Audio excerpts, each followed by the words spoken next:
And then over in the left-hand corner, the first little icon will be mute, and the next one will be video. Okay. Click on the video, and you should come on. There you go, Judith. Did you get it, Judith? You got it. Yes. Hi. She's in. You got it. Beautiful. I just sent you the link so you figured it out. Beautiful. I mean, each person has their own link. Each person has their own link, Matt. So no, somehow. Oh, she is. Okay. Okay, there you go, Leslie. Now we can see you. I don't understand any of this at all. All I know is I can see you now. ooh, where's Andrew? Oh my God. Andrew, where are you? Western Mass? Where is that? It's Vermont, you know, snowy hills, that kind of thing. Pretty. Okay. Let's see, how many people do we have? 1, 2, 3, 4, 5, 6, 7, 8. 8. Okay. I think they're 9. Wait for John. We have 9? They're 8, right. I was counting. Wendy. Yeah. So Dave should be coming on. Dave, Wendy, and John. Yeah. Hey, Mark, can you hear me? Yes. Okay, apparently Rob and Wendy are in the attendee/participant. They must not have gotten a link either or didn't know. Can you put them in the panelist, please? Yeah, hold on a minute. Thank you.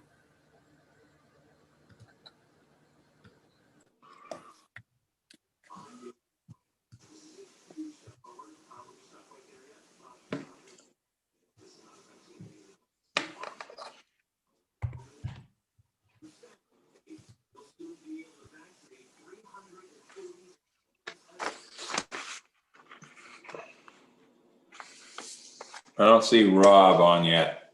Yeah, I don't see Dave. he'll put him in there. It's got to be Mark who puts him in the panelist. Oh, okay. And same with Wendy. And I don't know, I know John Trudell is not coming. I have not heard from Dave. Oh, okay. Okay. Bert is here. Who else is not here? Christy's here. I just texted Dave. I would probably know if he wasn't coming on. So He's good about telling me, so I'm if he's assuming. either I later. invited Rob, but I'm going to re-invite him. But I did send that out. Okay, you know, people may not, I don't know. Maybe he gets a million emails and didn't see it. I don't know. And Wendy, because she should have also gotten a. Yep, I sent it to her. I'm going to resend it.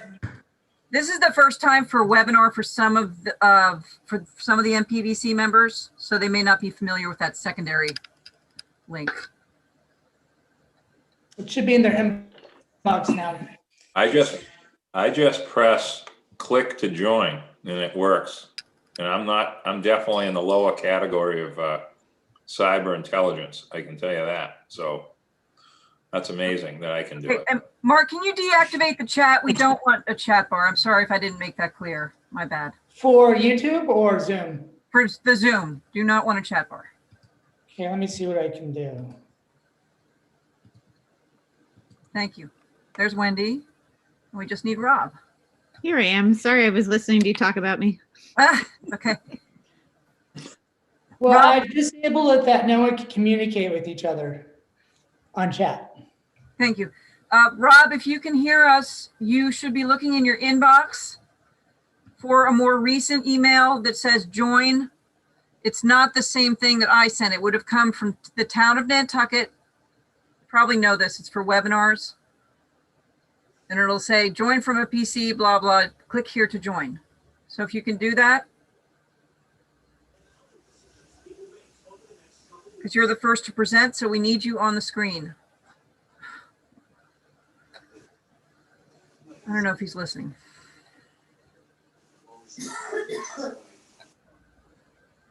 Is there a way for you to move him over, Matt? Because I don't get the feeling that he's on top of this.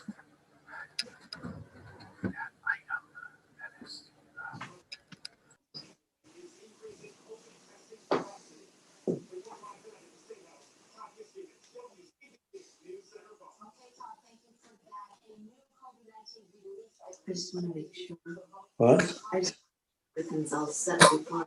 Yeah, it seems to be good. Yeah, I just want to make sure it doesn't have to get shut down or anything.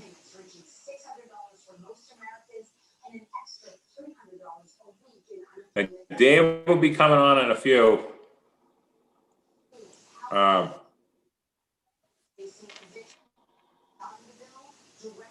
We need Rob, though. He's the first.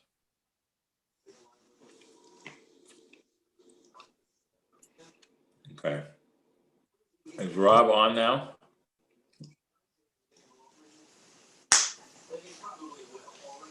Eleanor, do you see Rob on there? I don't see him on I just here. promoted him There panelist. he So- is. All right, there you go. All right, Okay. Rob, raise your camera, Rob, or lower it. There you go. There we go. Wow. Thank you. All right, Nat, whenever you're ready. You have to Okay. Matt or Nat? Nat, Oh, boy. Nat, Nantucket cat. Okay. Where is my thing here? Okay. We'll call the meeting to order, I guess. And March 10th, Charlie Baker, the governor of Massachusetts. The power is provided by Chapter 639. Blah blah. You have a script. I sent it to you by email this morning. I know. I'm trying to find. I thought I had this one, but it's not exactly the same. No, it's different Oh, because hold this on is a a second. webinar. Okay, hold on a second, Eleanor. Sorry. Where is that one? The one with the link to? Is that the one, Hold on a minute. Eleanor? Hold on a minute. Okay. That's a lot of people, Yeah. So I want to wait, make sure it's up and running. I sent it to you this morning. You would have gotten it around. Maybe send it I again. sent an updated one at 2:31 p.m. So look for something at 2:31 p.m. It says December link for MPDC panelist emails. And there's an updated remote meeting script. Yeah, see, I had to register for this meeting tonight. Have to register for it? Why? Tonight. No. Great. Okay. I can screen share it. If that's easier for you. Why don't we do that? Yeah, just go ahead. Okay. Hold on one second.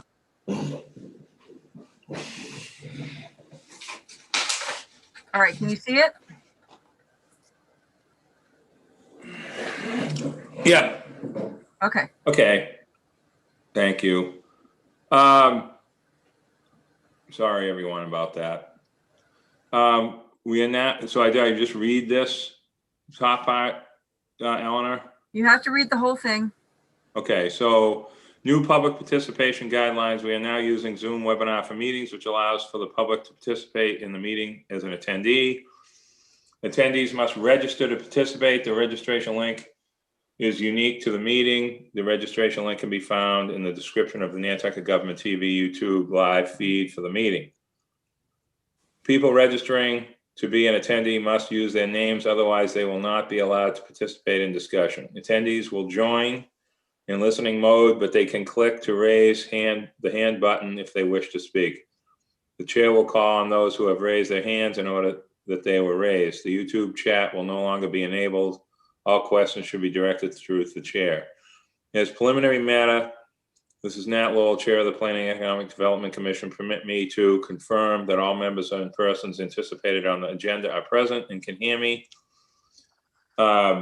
So when I call your name, just acknowledge Fritz McClure, Aye. Judith Wagner, Aye. and John Trudeau is absent tonight. Dave Iverson, are you on yet? I'm here. Sorry about that. You are. I am. Amazing. Just appeared. Christy Ferrantella, Here. Maureen Phillips. I know she's there. She might be muted or. Hi, Maureen. Hi, There Nat. she goes. Hi. Bert Johnson, Here, Leslie Johnson. Hi, Leslie. I know you're there. We'll skip Leslie for a second. Wendy, Here. Jack Gardner,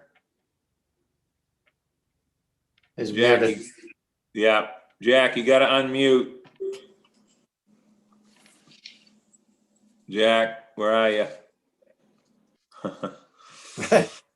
Oh, Okay, is he there? Okay. And then Leslie, can you hear me? Leslie Johnson? I can hear you. Oh, there you got go. it. Okay, There you go. great. Okay. And staff, Andrew, Here. Leslie, Here. Eleanor, Here. and Rob McNeil, Director of DPW. Wherever you are. I know he's there. There he is. Okay, thank you. Thank you, Rob. And speakers that are on our agenda, Hillary Rayport. I saw her on there. And Mary Longacre, I know you're there. Here, thank you. And Hillary's definitely there. I just don't hear, she might Yeah, be muted. I'm here. Sorry. I can Okay. hear you. Thanks, Nat. Okay, great. Thank you all. Sorry for the confusion. So good evening. This is the open meeting of the Planning and Economic Development Commission. Is being conducted remotely, consistent with Governor Baker's executive order of March 12th, 2020, due to the current state of emergency in the Commonwealth of COVID-19. In order to mitigate the transmission of COVID-19, we have been advised and directed by the Commonwealth to suspend public gatherings, and as such, Governor's order suspends the requirement of the open meeting law to have all meetings in publicly accessible locations. Further, all members of public bodies are allowed and encouraged to participate remotely. The order, which you can find posted with the agenda materials for this meeting, allows public bodies to meet entirely remotely so long as reasonable public access is afforded so that the public can follow along with the deliberations of the meeting. Ensuring public access does not ensure public participation unless such participation is required by law. This meeting will feature public comment. For this meeting, the NPNEDC is convening by video conference via Zoom app as posted on the town's website, identifying how the public may join. Please note that this meeting is being recorded and that all attendees are participating by video conference. Accordingly, please be aware that other folks may be able to see you and to take care not to screen share your computer. Anything that you broadcast may be captured by the recording. In other words, watch your mouth. Please be sure to properly leave the meeting when your matter has been discussed or upon final adjournment. How am I doing, Eleanor? Okay, all supporting materials that have been provided members of this body are available on the town's website unless otherwise noted.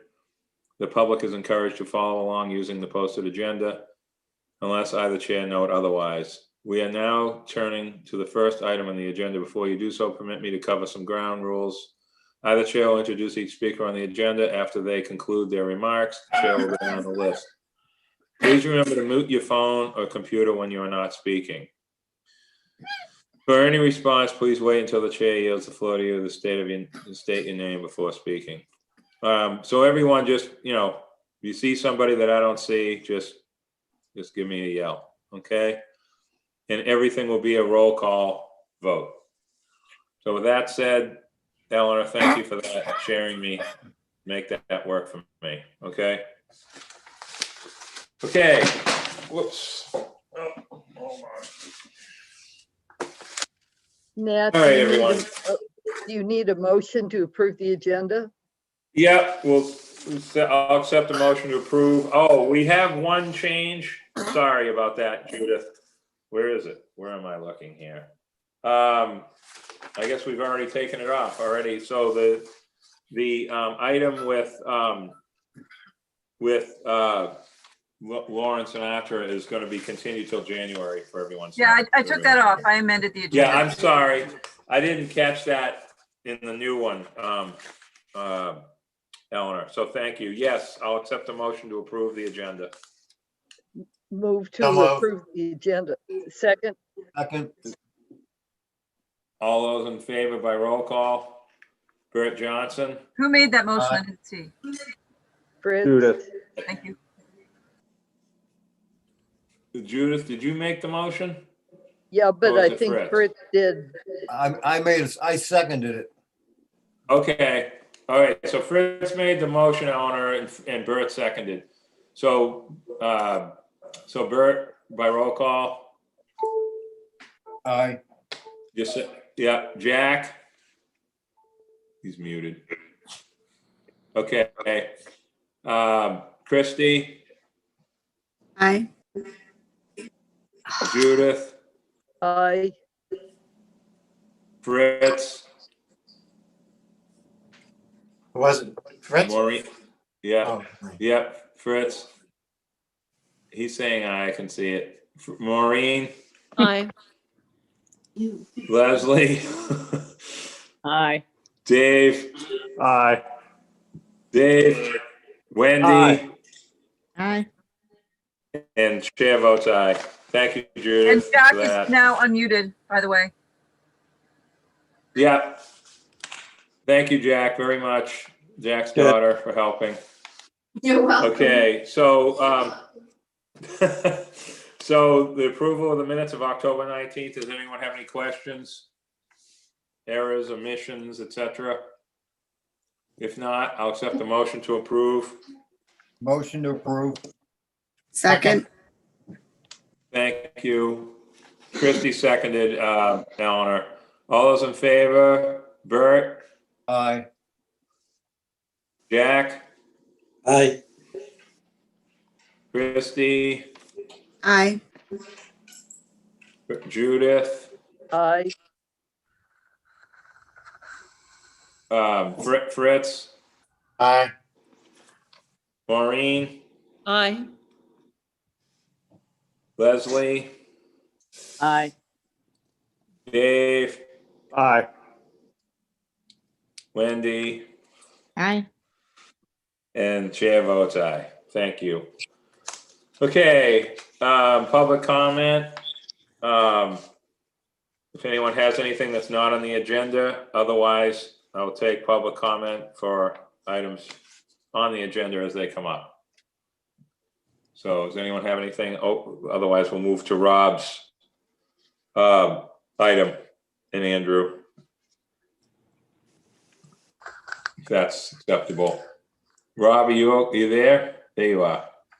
I am. Rob, would you like me to You're share? muted. There you go. Rob, would you like me to You want to share? screen share that? Sure. Thank you, Eleanor. And thank you, Nat, and the rest of the commission for having me along. Glad to have you here, Rob. Yeah, I know. In this effort, just to give a little background, this effort was my attempt to get a real handle on the just about 35 miles of bike path facilities that we have island-wide. There has not been anything developed through the years in regards to a overall maintenance plan. And generally, because the paths have been built through the decades, we see a fair amount of differences between the various paths.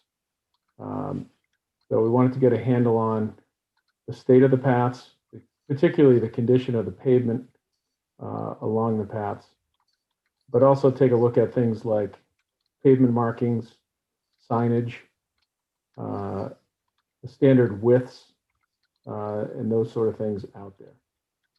To give us information to be able to maintain and develop a plan to spend maintenance money to improve the paths. So while Andrew and I spend a lot of time doing the transportation planner's job of planning for future paths and working with consultants to design the new expansion of those facilities, we're currently considering within Public Works how to manage and maintain the existing facilities that we do have. Some of the things you've seen recently that we've contemplated and carried out include safety improvements along the existing path in Nantucket near Eel Point, soon to be improvements near the Rotary, where the paths come together at the Rotary from Milestone and from Old South. And so this is an effort to take a look at our 34 plus miles of path and essentially assign a score to the different segments to be able to get at and prioritize where we should be spending money to upgrade and to continue to improve this wonderful facility that we have that attracts so many people here. So the good news is when we score each of the segments, we end up with a overall score, but it's generally like like regular grade school. It's 0 to 100 scale. The report will show you on, Eleanor, if you want to go through the page 2, page 3, if you have that ability. Next page. Sure.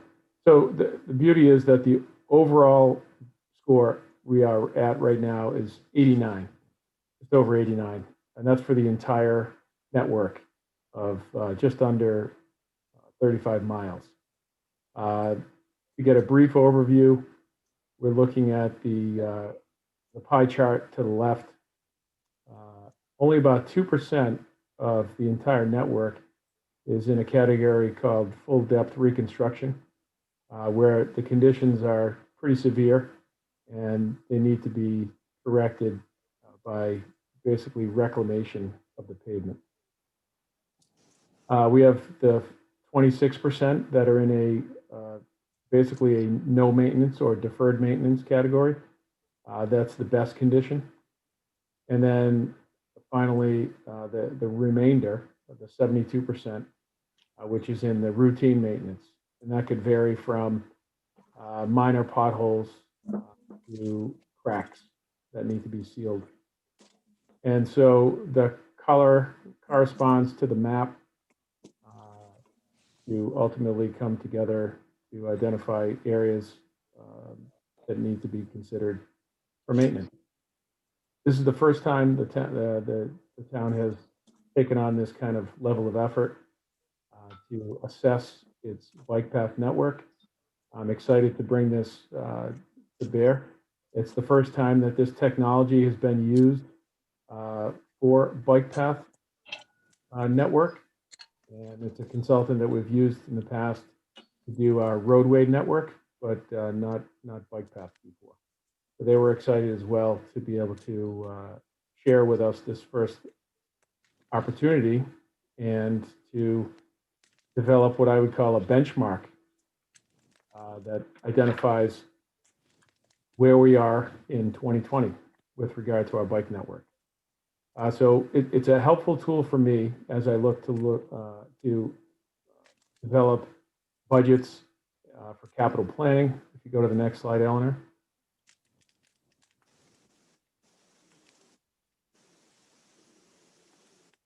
Thank you. This report gives you kind of a snapshot of what deferred or no maintenance looks like and specific location, just as an example location. It also provides from each category. So routine maintenance, a section out there on Milestone Road in Wisconsin. Spot repairs, section on South Shore Road that was identified for a particular spot repair. And then full depth reconstruction, you can see the picture there from Nobodere Farm Road bike path that has pretty severe cracking and it needs some real help. So that's a good example. We can go to the next slide, Eleanor, please. This will highlight our lines and signs survey that accompanied the pavement investigation as well. This is sort of a overview of the number of signs that were encountered, the types of signs and types of markings, and then the condition that they are currently in. As we as we look to improve these facilities, we are working with our consultants and with Andrew to take a look at what our pavement markings and signs ought to be. We want to really take a look at being uniform in our approach. As I mentioned, a lot of these things came into being throughout multiple decades, and so various consultants took the current approach to lines and signs and other features along these paths that were appropriate at that time. So we're taking I could say a bigger look, a broader look at how we can make the signs more uniform or totally uniform throughout the network and in line with modern standards. So that's an approach we're looking at. And the rest of the report sort of complements the findings. It provides a list of attachments and maps that correspond with the condition assessments, locations for spot repairs, and it gives a handy table on the backlog, where the repairs are needed, and an estimate on what the recommended approach for repairs to those specific areas entail. The overall backlog accounts to about $1.8 million. And what that means is, best case scenario, we get a blank check to go fix everything tomorrow. But that's basically about what it would cost based on our current contracts that we have in place for maintenance, similar to the program that's called out here. So I'm happy to, involve DPW in this kind of planning level effort. I think it's a good snapshot of where we stand in 2020 as we look to invest taxpayer dollars and with grant monies and other things to be able to bring additional future paths and expand this network. But it's important also to go back and make sure that we invest adequate dollars into maintaining and upgrading our facilities to accommodate its current use and future use. Be happy to try to answer any questions. Thank you so much, Rob. Does anyone have any? I have like two small questions, and then I can't see anyone right now until we move the screen. But Pat, do you want me to unshare? I mean, if you don't mind, I don't know what everyone wants. If they want to go back to normal. So Rob, first question I have is 10 feet part of any reconstruction or any work? Are we trying to go to 10 feet on the ones that were 8, which is pretty much most of them? Yes. Sconset Road never got put to 8 or put to 10, which was awful in 2009. Is that your plan when you can do it? So yes, the recommendation from Plus is to widen the paths to 10 feet. Any new paths being considered are going to be 10 feet, and that's in right with recommended multi-use path width. I think the distinction that people should understand is that these paths were initially only considered bike paths, and bike paths were standardized at 8 feet. Since the bike path has sort of matured into what's being called multi-use path or shared use paths. There's a number of terms for them. We recognize that 8 feet was really just not adequate for its current use, whether it's baby strollers or just people utilizing the paths in any number of recreational ways. And so 10 feet seems to be the standard. There's certainly spots in that we're going to end up having some challenges meeting 10 feet, but that's the goal.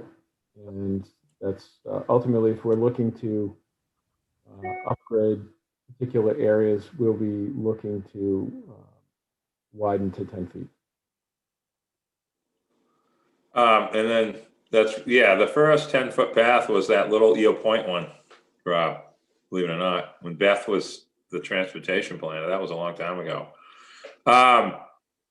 So the next question I have, and Andrew, I'm not sure if you can answer this, but with a program that Rob has like this with the consultant, that detailed, is it possible to have tip funding potentially done for something to that on that type of work, or does it have to be something new?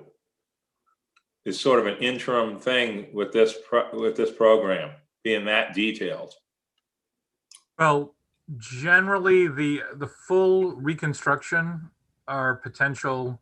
And again, one of the early observations I had about this was, oh, nobody or farm bike path. I didn't even realize back there, because it's kind of set back from the road, Hidden. Yep. that it was in really that bad of a condition. It's just a bike path that you don't see, and if you're not sort of in the area, you're not on it. So generally tip funding is not for maintenance, it's for the full reconstruction type issues. But I think what's really so positive about this, and it's really, I believe the consultant told us it's really one of the first that they've ever worked on or ever seen for the bike path facilities. So this is a common thing done for roadway pavement. Right, like chapter 90 type stuff. Right. Yeah. So what's really great about this, and why it's here for you to see, is it's really the first of its kind that we know of, and it's really something that the capital planning group had been sort of looking for as well. So it really hits a number of requests. But to get back to your question about tip funding, generally it's for new projects. So for reconstruction of the two, and it looks, I'm not sure where the other one is, Rob. Is it the other one that needs full reconstruction? Is that on Rugged Road, maybe? I'd have to go back. The little piece. I don't know off the top of my Yeah, head. I think it's Rugged, and I think the other one is Nobody. But those are projects that we could start potentially plugging in for reconstruction. Okay, thank you so much. Does anyone have any questions who I can see? Bert? Yeah, as someone who got a bike this past year, has ridden on every one of the bike paths on the island. One of the worst ones I've found is from North Shop all the way up to Macy Lane. The roots of the trees have completely eroded the bike path there. And I didn't notice that one is listed as a bad area. And to me, that's one of the worst areas on the island. Yeah, Bert, I think you'll find that that section is listed under spot repairs. We're certainly well aware of that. One of the things that we're working with, not only the consultants on this effort, but also directly with the tree advisory committee, is dealing with tree roots and trying to be respectful of both the reconstruction need to span these roots or trim them where possible or where necessary to be able to respect the health of the the tree that's there. At the same time, we're trying to repair or upgrade the path.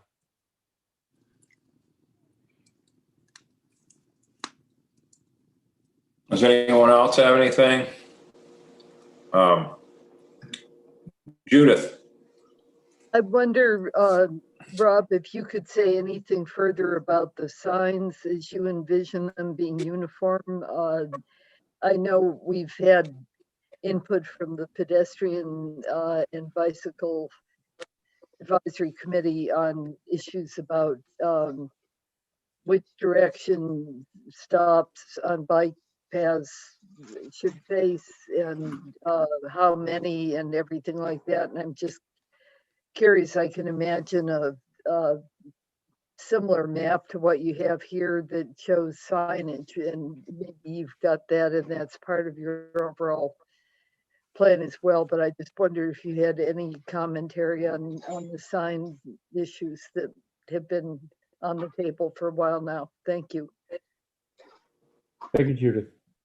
Through you, Mr. Chair, what I would say is we've worked with a consultant to develop some various scenarios to start to experiment with driveway crossings, which is generally the major concern that has been raised through BPAC. We've had several discussions with BPAC and some of their individual members, as well as the entire committee, and continue to work with BPAC and others to get feedback to look at what this pilot program will entail. But what we're looking at currently is very likely to recognize the users of the path as the predominant through movement, and the driveways, the vehicular traffic to be the secondary movement, where they would have to take action and either yield to the path users or stop. And that can be achieved many different ways. So we're looking at what may be appropriate and hopefully putting together a pilot project along the Pulpus bike path to be able to try out some of these new standards so that we can get some real data before we bring them live across the island. Judith, go ahead. I want to follow up after you on that. I just want to say Yeah. thank you. That sounds like a wise way to proceed. And I think too, if you're doing that, that'll be a good way also to help educate people about the need to keep vegetation cut back, because we're always putting conditions in permits and things about keeping vegetation clear. That makes a difference if you're not able to see who's going past on the bike path. That's a problem in its own right. But I think you're wise to start with the pilot. Thank you. Thank you. Yeah, the Pulpus bike path, Barab, is 8 feet as well, as you know, and there is probably more vehicular, pass-throughs on that road than anywhere combined in probably the rest of the entire island's network. You have, North Pasture, which is one that's, to me, is, I stop there and look so hard to the right, and you still can have a close call because the bikes are coming down that little sort of blind downhill thing there when North Pasture comes out. But I want to also just, I don't know if anyone's seen the cutting that DPW recently did on Milestone. So after the water company, Sconset Water Company, excuse me, they cut back. Well, you must have known where the right-of-way was there, Rob, because of course there's nobody living in those houses right now, so no one's seen it yet, but that was a hell of a job you did there. I stopped and talked to your guys about it. I couldn't believe what they were doing. Because that area right there is, you can't see, and it's a nice place. People can walk a little bit, and hopefully someday we can have something to Maury Lane from that spot. that would be a huge safety improvement going in and coming out of Sconset Center. I wanted to say that at this meeting because you just did it last week. So I think that was really a smart move to do that. Thanks, Mr. Chair. I think So does anyone else? Go ahead, Maureen. Yes, ma'am. Sorry, I didn't see you there for a second. Yeah. You're muted, Maureen. There you go. Yeah. Rob, thank you for all the information. I know that the members of the I always think of it just the bicycle committee are, I know you've talked with them and met with them, but I think, just listening to us give some anecdotal information about issues we have, I would just encourage you, knowing several members of that committee, to work with them as much as you can and to, maybe, I don't know if you've had a chance to do a separate presentation on the consultant report, to that group. I just think the more communication you have with the people who are so dedicated to biking, that would be just something I would encourage. It sounds like you've certainly done some, and I just think there are people who wouldn't mind at all if more could be done, especially with regard to areas that need attention. Because I think they're just a really good bunch to listen to and would have, not just something beyond just anecdotal. So I just wanted to mention that. No, I can appreciate that. I would say I'm a regular at the BPAC meetings, and I had presented the draft of this report. So I will be going back. Oh, good. They can get the next meeting scheduled to be presenting the final report. Thank you, Robert. Sorry. Go ahead, Maureen.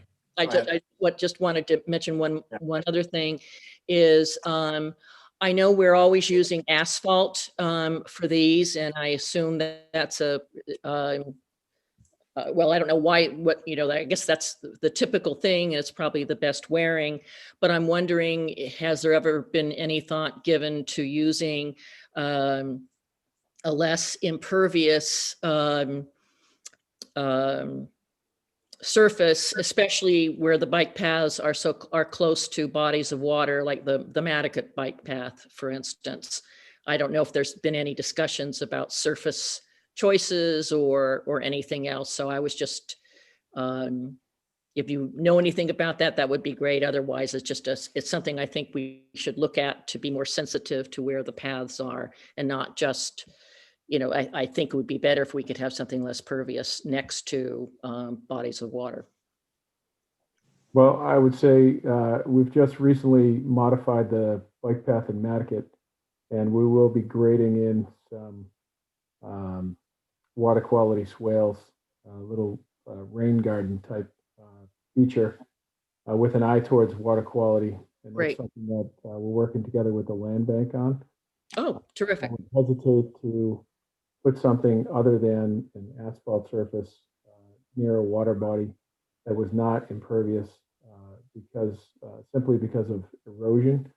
I've seen lots of multi-use paths basically erode into water bodies, and I'm a fisherman, I'm an outdoorsman myself, and I don't like the idea of having that kind of material eroding into an adjacent water body. But it's certainly something we can take a look at. I mean, any kind of new path that gets imagined is going through the planning department. And if that's a suggestion, I mean, generally, that kind of surface is needed to handle the volumes and the year-round use that the island enjoys. So I think that's pretty typical of what you'll see. Rob. Nah. Thank you, Fritz. Go ahead. Yeah, thank you. Now I see you, Fritz. Yeah, to Rob, if I may. I just want to mention an intersection which I'm sure everybody's aware of, but it's an intersection that I go through several times a day to and from my house. And I think is particularly dangerous, although I've given some thought about it to it, and I'm not sure what you can do about it. And that's the intersection at Hummock Pond Road and Milk Street, the Milk Street extension, especially coming on Hummock Pond Road from the direction of the hospital.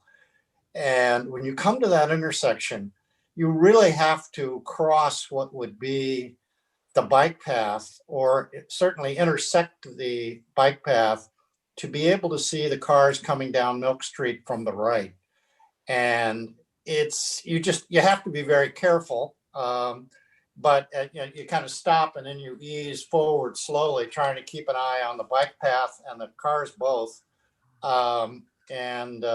I haven't seen any accidents there, but it is a dangerous intersection. My grandchildren ride up and down that bike path all summer.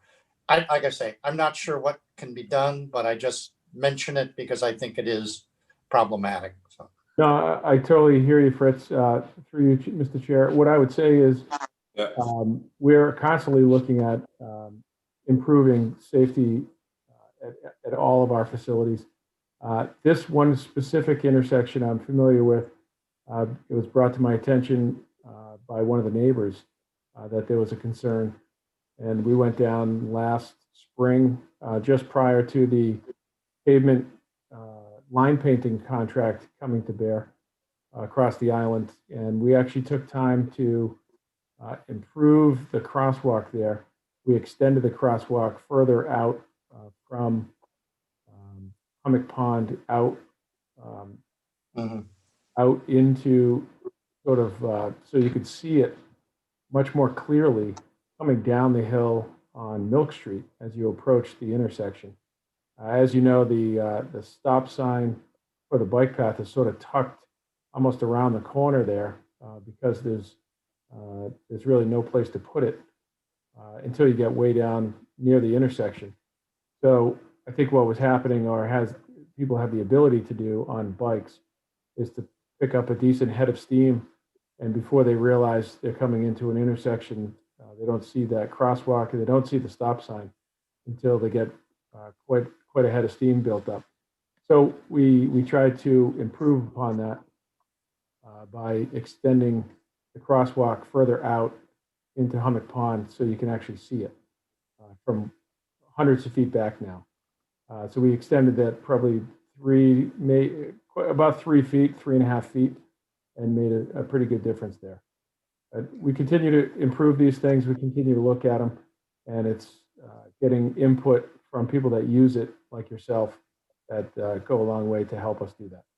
Yeah, it's. I just mentioned. I mean, it's an issue for cars as well when you're coming into that intersection, because you have to usually pull out fairly far to be able to see somebody coming down the road. But again, I just mentioned it. Thank you. Thank you, Rob. Is Andrew in? Oh, Mary, sorry, got you, Mary. Go ahead. Thank you, Nat. If I may ask a question of Rob through you. Rob, so going from 8 feet to 10 feet in width on the bike path, that's a 25% increase in the amount of material that would be put down. So I just wanted to bring to light the need in the long-range capital planning to differentiate between maintenance on an 8-foot wide path versus a 10-foot wide path, and especially in terms of materials cost. Do you know if that's something that's already factored in? Are you talking about the cost to maintain a 10-foot path versus an 8-foot path? Correct. I think that the maintenance costs for the various programs that are being called out, I think they're talking about the question. Go back. I'll have to look into that and get back. I believe that the maintenance includes upgrading the paths to the 10-foot width. But Right, I'm thinking more along the lines of long-term capital planning. You know, we're looking at miles of bike path, but you might need to look at square footage.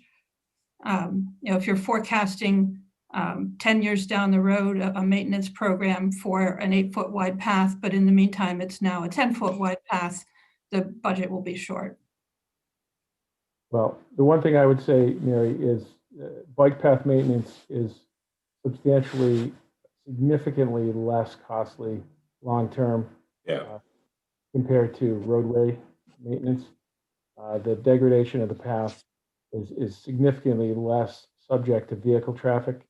The only vehicle traffic that it sees is maintenance related, whether it's snow and ice removal or actual construction vehicles heading out on the path to do that kind of heavy duty maintenance. Other than that, it's really sweeping and just minor occupation for mowing and that sort of thing. And the vehicles that are using it are bicycles or pedestrians, so there's really minimal impact to the facility itself. Yeah, it's a good question though. I don't remember how it's calculated. I'll have to go back and check it out. Thank you. Yeah. Is there anything else? Andrew, do you have anything to add to anything that's related with Rob before we go to the next item? I'm just checking. Okay. Just one quick point about 8 and 10 feet. It doesn't take long for grass to cover up part of the pavement and it instantly becomes a 7-foot path or a 9-foot path. So, 10 feet is really 9 feet, and that's a good thing. So the wider the better where we can. Worth the money if there's a cost difference. Does anyone else have anything before we move on to Harbor Place? Would you like some sort of a sense of the commission vote on this, Rob, or are we fine? I mean, because I know we're not that we don't write the checks here at the planning commission. I know that. So that's why I'm asking. No, I appreciate that. I'm not looking for anything so from the commission, just simply okay. We presented this and made sure that the commission knew that there was a benchmark out there, that they could, have that resource, and if it helps inform, where needed connections are for the transportation planning for the future, that's great. I think condition assessment is a healthy place to start, but it also gives you a little bit of background as to what we're dealing with from a maintenance standpoint. Moving forward, as we look at new capital investments for expansion of the network, some rough costs on what to expect long term for maintenance too. Well, we certainly appreciate, Rob. It's taken you some time to get you, fully vetted into Nantucket's, confusing and everything else. And this is great stuff, and we really appreciate it. So anyway, so we can move on to the next item then, Drew. So we'll go to the Harbor Place update discussion. Thank you, Rob. Thank you. If that's okay. Okay. Thank you, Rob. Are you leaving us now? I guess he's leaving us. Okay. He scheduled meetings on Christmas Eve, I might add. Oh. 2:00 meeting for Tom Nevers bike path. So we'll be right down to the wire. Beautiful. Yep. Bert will be happy with his new bike. I'm just hoping I live long enough to see that bike path built back. So I didn't want to say that, Bert, but you just did. Well, that's the joke in the neighborhood, So, Mr. Well, I'm Chairman, very happy about that. Yep. Harbor Place is on here at your request to give you all an update. There's a few things that I think you probably have seen is that there's been consolidation of some of the ownership there. You saw recently that there's basically 3 main owners there. There's National Grid, Nantucket Island Resorts and Winthrop. And Nantucket Island Resorts has purchased most of the Winthrop properties within that boundary.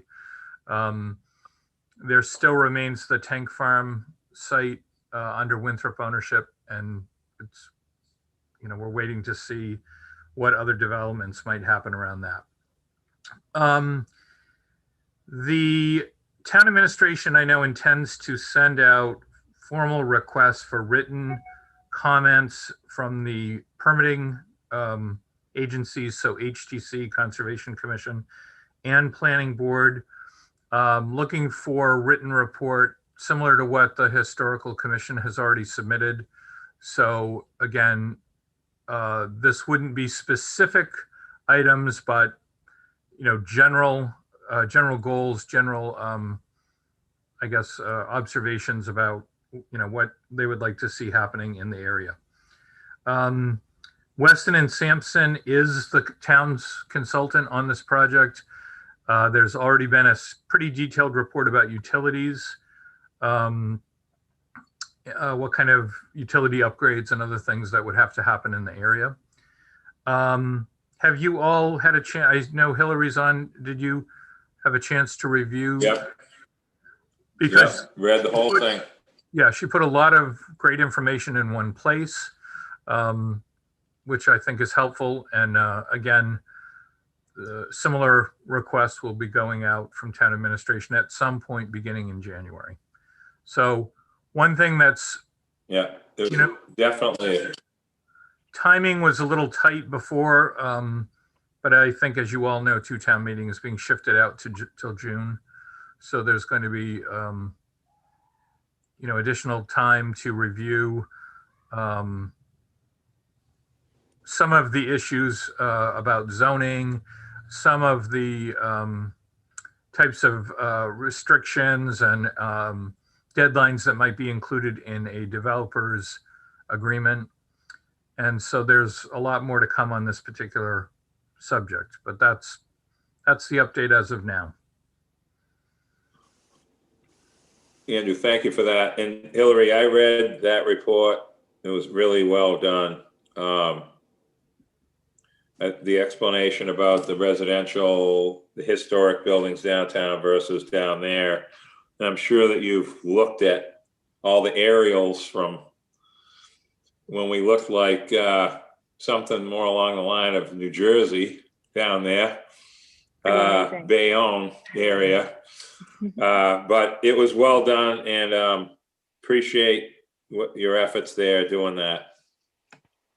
Thank you. So do you have any comments, or anyone else does? I just wanted to get this on here because it got brought up recently, and just to kind of before the end of the year. So sure, I can make a few comments. I don't know if everyone has been able to see the report. I distributed it to the chairs of various commissions, and we submitted it to the working group and worked with Dawn Hill-Holgate on this pretty closely. I guess I would say our high level takeaway understandings of what we hope this commission and the planning board can look at in working on the development agreement would be, one, just understanding the potential of the Chapter 91 Waterways Act to secure open space or direct the way the private owners use the space when they negotiate a Chapter 91 license with the DEP. And some attention to the municipal harbor plan, that this municipal harbor plan, which we have that's expired, would be the most efficient way to secure that open space and direct that effort. And that could come up sooner rather than later now that there's been a change of ownership of the public parking lot, which of course is secured under Chapter 91 as a public lot. And then the second one, second high level observation would be about, as you think about zoning for that area, I mean, we observed, and there's some photos in the report that support this, that while the commercial downtown zoning is the kind of zoning you need to have to create a Main Street corridor again, there's actually a lot of height variation, and there are a lot of freestanding buildings and side yard setbacks. And from the interactions I've had with preservation planners and the training I've had in preservation planning, one thing that towns might do when thinking about matching zoning to allow for new development that is sympathetic with adjacent old development is actually do a study where you measure the whole area, not just the most intensively developed area, to see, you know, really over this 12 block area that is our core historic downtown, what are the range of side yard setbacks, the range of open space, the range of height. Because I think it's going to really be a challenge. Now, I mean, this is looking very, very far into the future because the site is extremely complicated as far as water management, pollution. There's not going to be a bunch of buildings going up there anytime super soon, I don't think. But I do know that adjusting the zoning is a priority, as far as I understand it, from the town. So thinking about the existing downtown, what does it look like? We included a reference to form-based zoning, which was used in Littleton, Massachusetts, and other places to get really a little bit more detailed, or quite a lot more detailed, about what can be built on any individual lot. I know that would be a real departure and may not be preferred by the planning department, or but something that we mentioned. So those were the two really high level issues as far as preservation planning that we felt could be tackled, that would need a little bit of a lead time and a little attention up front. We had other observations. The Harbor Place owners group had requested widening of the street. So for instance, New Whale Street, they would want to see widened from the current 20 feet to, I think it's 32 feet. Same with Straight Wharf, we go from 20 feet to 32 feet with room for cars on both sides. We didn't really find that to be complementary to the historic character of the downtown. And we also had concerns about whether or not it would really help with the traffic management. I mean, we're not traffic planners, but that was an observation. So those are the three things I'll mention, and I'm happy to answer questions. Thank you. Yeah, and Hillary, just, you know, appreciate this. And this is, as you said, a long ways off. And there's going to be, and I think the biggest and most important thing is having a working relationship, an agreement with the owners in the town and the different boards that are going to be looking at this, and their architects, and old renderings, and what it looked like before 1970. And there's going to be a lot of that, I think. And you know, I see something very positive happening here, because there's no choice. It has to be positive. There's nothing left to you know, nothing left down there, you know? So with that said, does anyone else have anything before we move on to the area plan stuff? I appreciate you being on, Hillary, and I appreciate your work. And I know you're dedicated to this stuff. And, you know, hopefully the town meeting being moved will also help some of the negotiations and the et cetera behind the scenes, as far as, you know, getting to that next step. So, Yeah, anyone yeah. else? Oh, Judith, there you are. Sorry, Judith, I didn't see your hand. Apologize. No problem. No, I actually wanted to ask Mary Longacre and Fritz on behalf of CRAC, because of the flooding in the area around the harbor and the downtown, whether CRAC is going to be looking at any of these issues as well.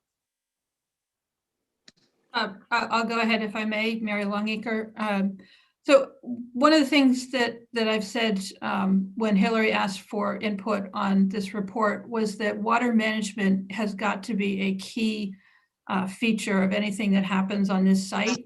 And by that, I mean, in the same sense that we look at the historic character and want this to be compatible we need to look at the management of potential floodwaters from tidal or storm flooding from the harbor, stormwater management coming down off the land, and wastewater as well, to make sure that we're not looking only at this site, but that all of that water management is integrated with the surrounding area, so that we don't shed water off of a brand new site that has been developed with coastal resilience in mind, that then causes problems on the adjacent areas. So this does need to be a very integrated, thoughtful approach in terms of water management. The other thing I'll add is that we are planning to do a focus on the harbor area, probably later in the spring as certain other things become more available. And that definitely will look at the commercial activity, at the transportation activity, at the recreational activity that is centered in the harbor area. And so this would be something we'd be considering then. But we're not planning on that right away because a lot of those components are in flux right now. Okay, Maureen? Sorry, Fritz, get you next. Thanks, Nat. And thanks, Mary, for raising that. The Concom, obviously, the land subject to stormwater flowage and tidal flowage is a key factor for the Concom, and looking at and when we consider that for an individual property, we also need to be looking at contiguous properties as well. But I think this is an opportunity for all the caretakers, if you will, of this land on island, whether it's the CRAC or Planning Board or Concom, the Shellfish Group. There's a lot of people involved, and this does need to be done so cooperatively, so that it's clear what can be done and what can't be done, because I know this is a tremendous opportunity for the town, and it could be so terrific if it's done right, and it could be a ghastly failure if if all the threshold questions aren't addressed before final plans get really moving along, and decisions that are hard to undo are actually made. So Hillary's report is great. I mean, and there's things that we don't get into much. I mean, there's access issues, which usually is something that we often concern ourselves with on Concom, access to the beach. And this is a historic tideland. Is that the right word, Hillary? I'm just asking you for a second. Yeah, well, some of the area is a Commonwealth tideland, which means it's actually filled and it was below the historic low water mark, and other is a filled privately held tideland. Right, and so there are restrictions and just things we need to be aware of. It's a unique spot with all kinds of issues, but it's such a tremendous opportunity. And so I just think being very careful and really thinking about all the threshold issues, is going to be very, very important. So I just wanted to weigh in from the Concom point of view. Thank you. Matt. Fritz? Thank you, Maureen. Yes, Fritz. I just wanted to reiterate as the planning board's representative on the CRAC that we've been focusing, in our town recommendation to the Board of Selectmen was, basically we have to look at what flooding and sea level rise may be, in the next 10, 20, 30, 40, 50 years out to the next century. And one of the things that we've looked at was, well, whatever the planning ought to be, you need to be thinking about what the useful life of that project may be, as opposed to simply what FEMA says floodwater is or tidewater is today. So we've adopted that approach, and I would simply point out that when you look at a whole section of downtown, what's the useful life of the planning life of a whole section of the downtown area? Well, could be 100 years. Forever. it's not a short-term type of thing. And that really, it's important is for everybody, I think, to recognize, and I hope the developers recognize, and I think if they're not, or if we see them moving in the direction that they don't recognize it, is that from the town's point of view, I think it's very important that whatever's happening in that area there completely integrates with whatever the coastal resiliency plan is going to be for the entire part of Lower Main Street and Washington Street and out to North Water and, you know, all Beach Street and all of this, because it's one area that if one area floods, it's all going to flood. And so I just want to reiterate, this is a long-term project. I mean, it's going to be there for a long time. And for what Maureen said and what Mary said, we need to get it right, and cannot let this be looked at or viewed upon as, well, we want to do something for like what we anticipate for the next 10 or 15 years. I mean, that would be a very, very sad outcome. So anyway, that's it. Okay. Mary, sorry, yeah, I see you. So just Go ahead, Mary. for the benefit of others, CRAC is the Coastal Resilience Advisory Committee working with a group of consultants to create a coastal resilience plan to determine the appropriate measures we can take to protect the island. But also the report that you were just given from the Nantucket Historical Commission is being sent to Arcadis, the lead consultant, so that they will have that resource available. I'm just letting everybody know that. Thank you. Thank you, Mary, very much. Well, they still make sheet pile, so there'll be a lot of that. So does anyone else have anything, or as we move along? And this is going to be hardly the last time we talk about this. So yes, Andrew, go ahead. Well, I want to doubly emphasize cooperation. I've heard it from several of the members tonight, and it's going to be required throughout this process. But I don't think that anyone should get too wedded to the idea that, there can be endless time here. There's been over 15 years of discussion with the property owners leading up to this point. And the town does not own extensive land in this area. The land is subject to existing zoning bylaws and property rights that people have right now. So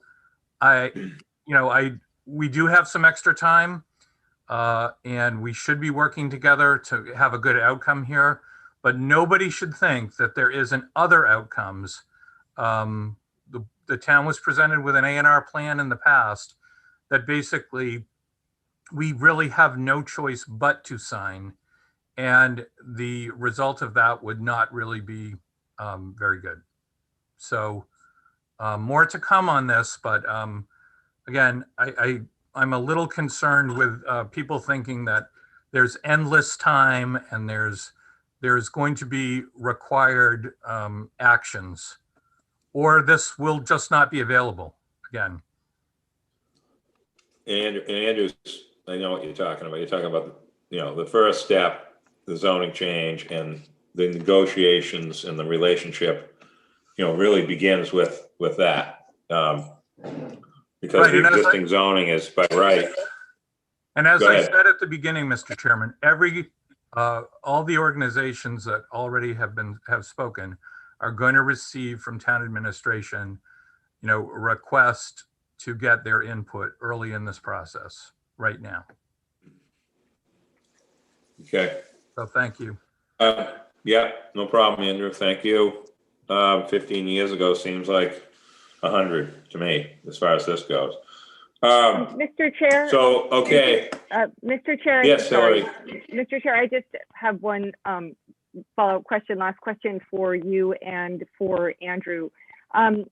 Is this comment, I'd love to get some feedback or thought about, just check in with you about this comment that the municipal harbor plan should be updated and reinstated and really have direction, not just from the Concom, or rather the Jeff Carlson's group, but also this group or the planning board, and that Chapter 91 could be a very important feature at this site. Is that a reasonable conclusion?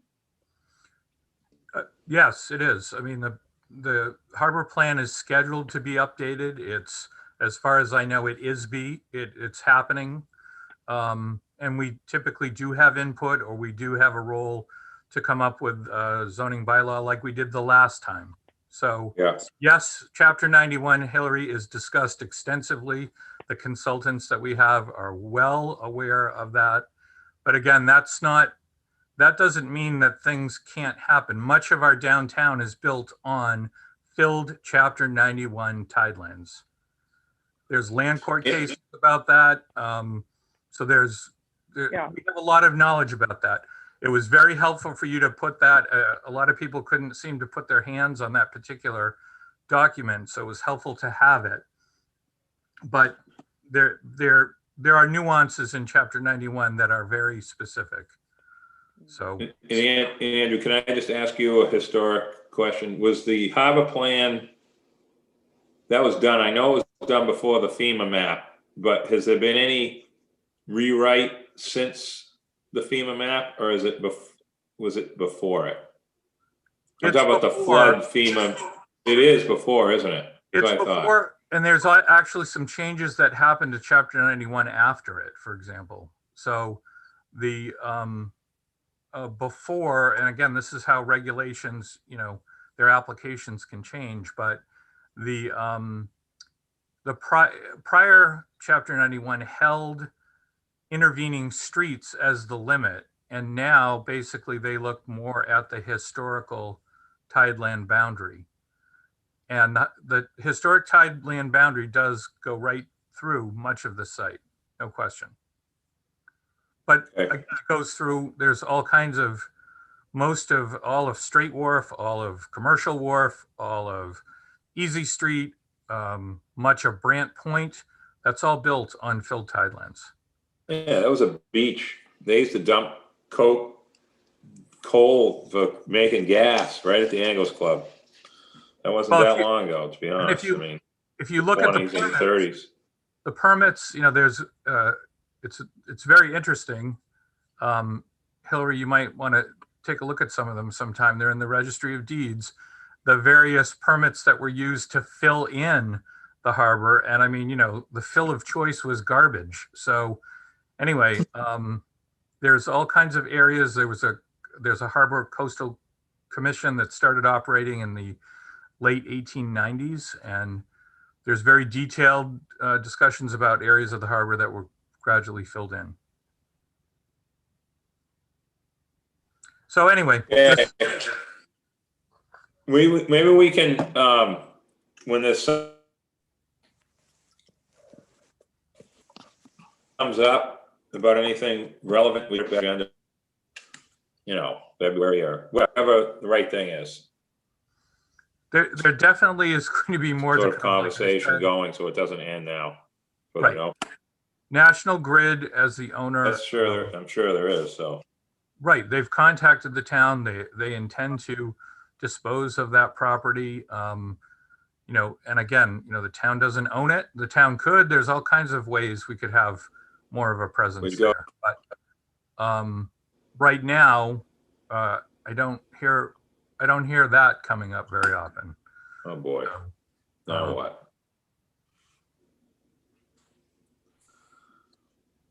So anyway, we will be talking about that at a later date in more detail.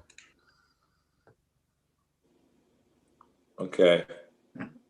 Thanks, Andrew. Eleanor, is everybody frozen, or is that just my screen, or what are we doing? Eleanor, the internet seems to be poor tonight, I would say. I don't want to have a meltdown here. That's for sure. It's not, you were frozen, but you're unfrozen now, so. Okay. So the next item, thank you, Hillary, and Mary and Fritz as well for that.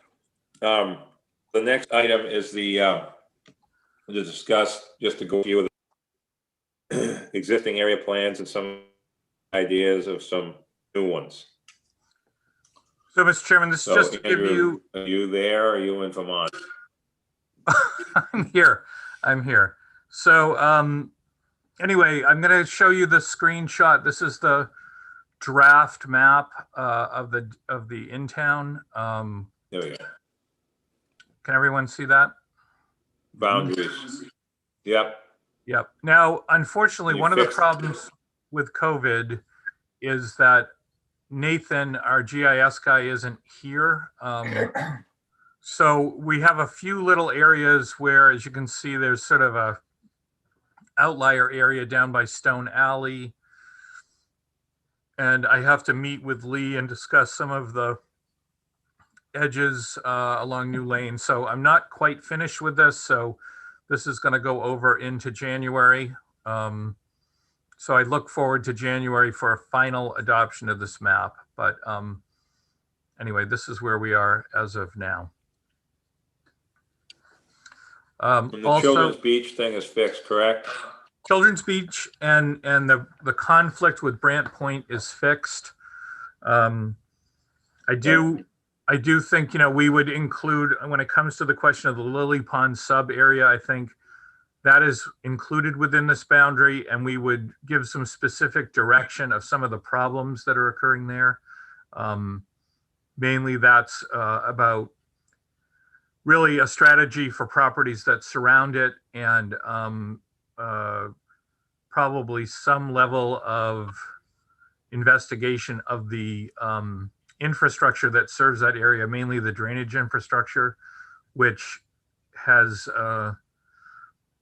had some deferred maintenance and some issues that need to be upgraded. So anyway, that's where we are to date on that. But again, this is a tough time to get everyone scheduled and get it all set, but we're making progress, and I think we're almost there. I'm going to defer. Judith, are you okay? I can't see you, but I want you to be able to at first, if you have anything to say. I think Judith, that where are you? here There I you am.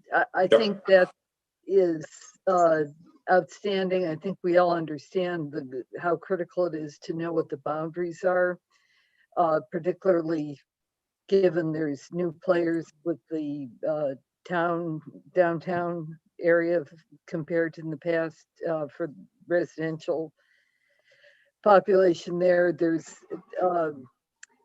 it's really unfortunate where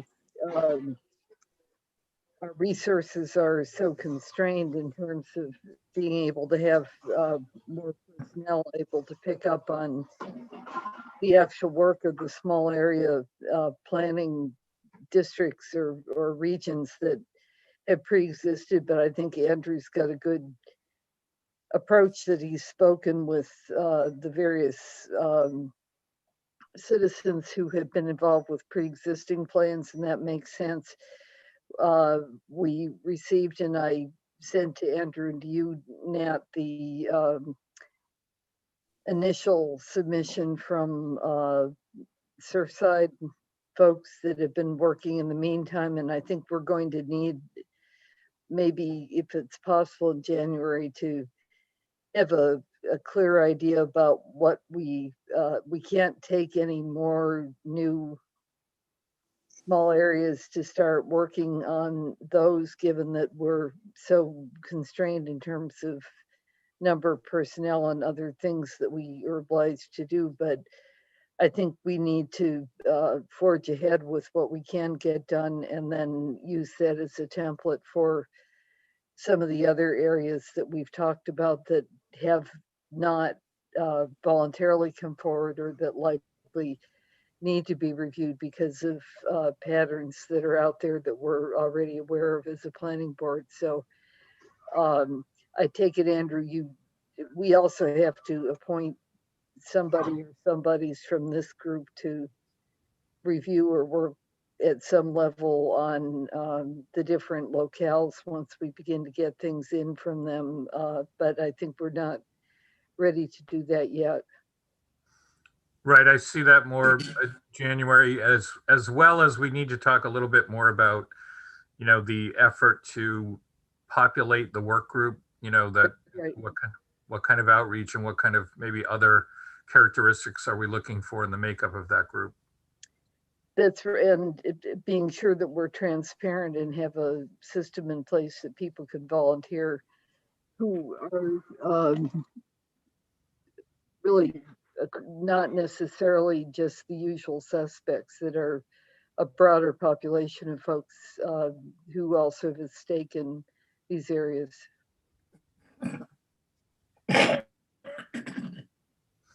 Okay, so Judith, thank you for that. so the town one is our new plan. The next three are updates of older plans.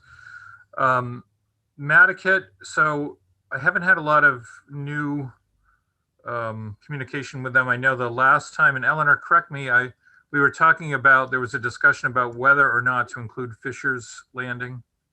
Yes, Diana Brown had reached out to me a couple of weeks ago asking specifically, she's leading the group to update the Nantucket area plan, and they'd had a helpful conversation with you in the fall, but another question had come up about the boundary definition, and they asked if the Fisher's Landing Association might be considered to be added to their map, to the Nantucket area plan. Apparently they're willing to participate in the meetings on an ad hoc basis, but not willing to commit to becoming part of the Nantucket area plan until they understand more about what it would mean to them. And they would want to take it to their members for a vote before officially becoming part of the Nantucket area plan. So they were trying to figure out, meaning Diana's group, if they started to update the map, meaning Nantucket area plan effort, without Fisher's Landing Association officially included, could they add them later before the plan update is submitted for approval? So it was more of a timing issue. Right. And generally, Mr. Chairman, our Yep. you know, what we've said, at least with the updates, is that if you're updating the same area that the commission has already approved the boundary, like, you know, go ahead and start your work. If you're going to start adding new areas, really, we want to, you know, potentially take a vote on the map change and make sure there's representation from those areas. So this one, oh, Maureen, I think Maureen has something to add here. Mr. Chairman. Yes, yeah, thank Go you. ahead, Maureen. So I spoke to our, we have a separate group from the Nantucket Conservation Association that Diana Brown is chairing, as Eleanor mentioned, and Diana actually, she chaired it last time this was done. So we've got, you know, some institutional memory there. And so we are working on settling, you know, the group itself, but we are making sure that we have a good mix of not just year-rounders, but of seasonal residents as well. And then we also reached out to Tuckernuck Association, besides Fisher's Landing. Tuckernuck said, thank you, but no thank you. So they are not participating. And the Land Bank and the Nantucket Conservation Foundation are also going to be providing input, because obviously they are landowners of a substantial amount of the area within the plan. So things are moving along, and I think the plan is to get the membership and all of that settled and sent to you in January. Great. So, thank you. Andrew, do you have anything else on that? Nope. Okay. So moving along to Surfside.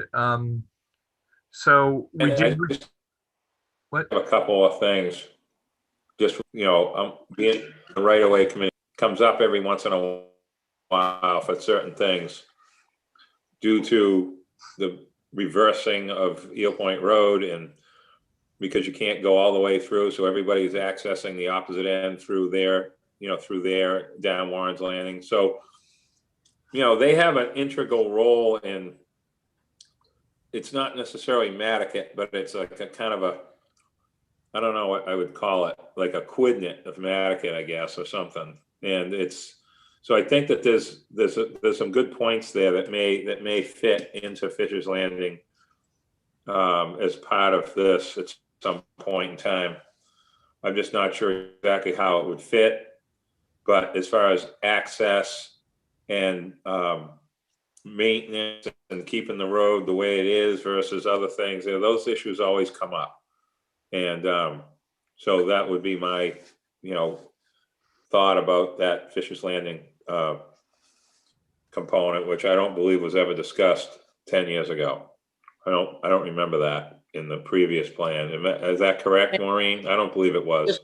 It was not, even thought about then, and that's why we've reached out to them and I'm hoping we can come to a solution where at least they're involved and have input because of, the issues you just mentioned. But yeah, they really are. They have some issues with, they have some issues with the road in the future.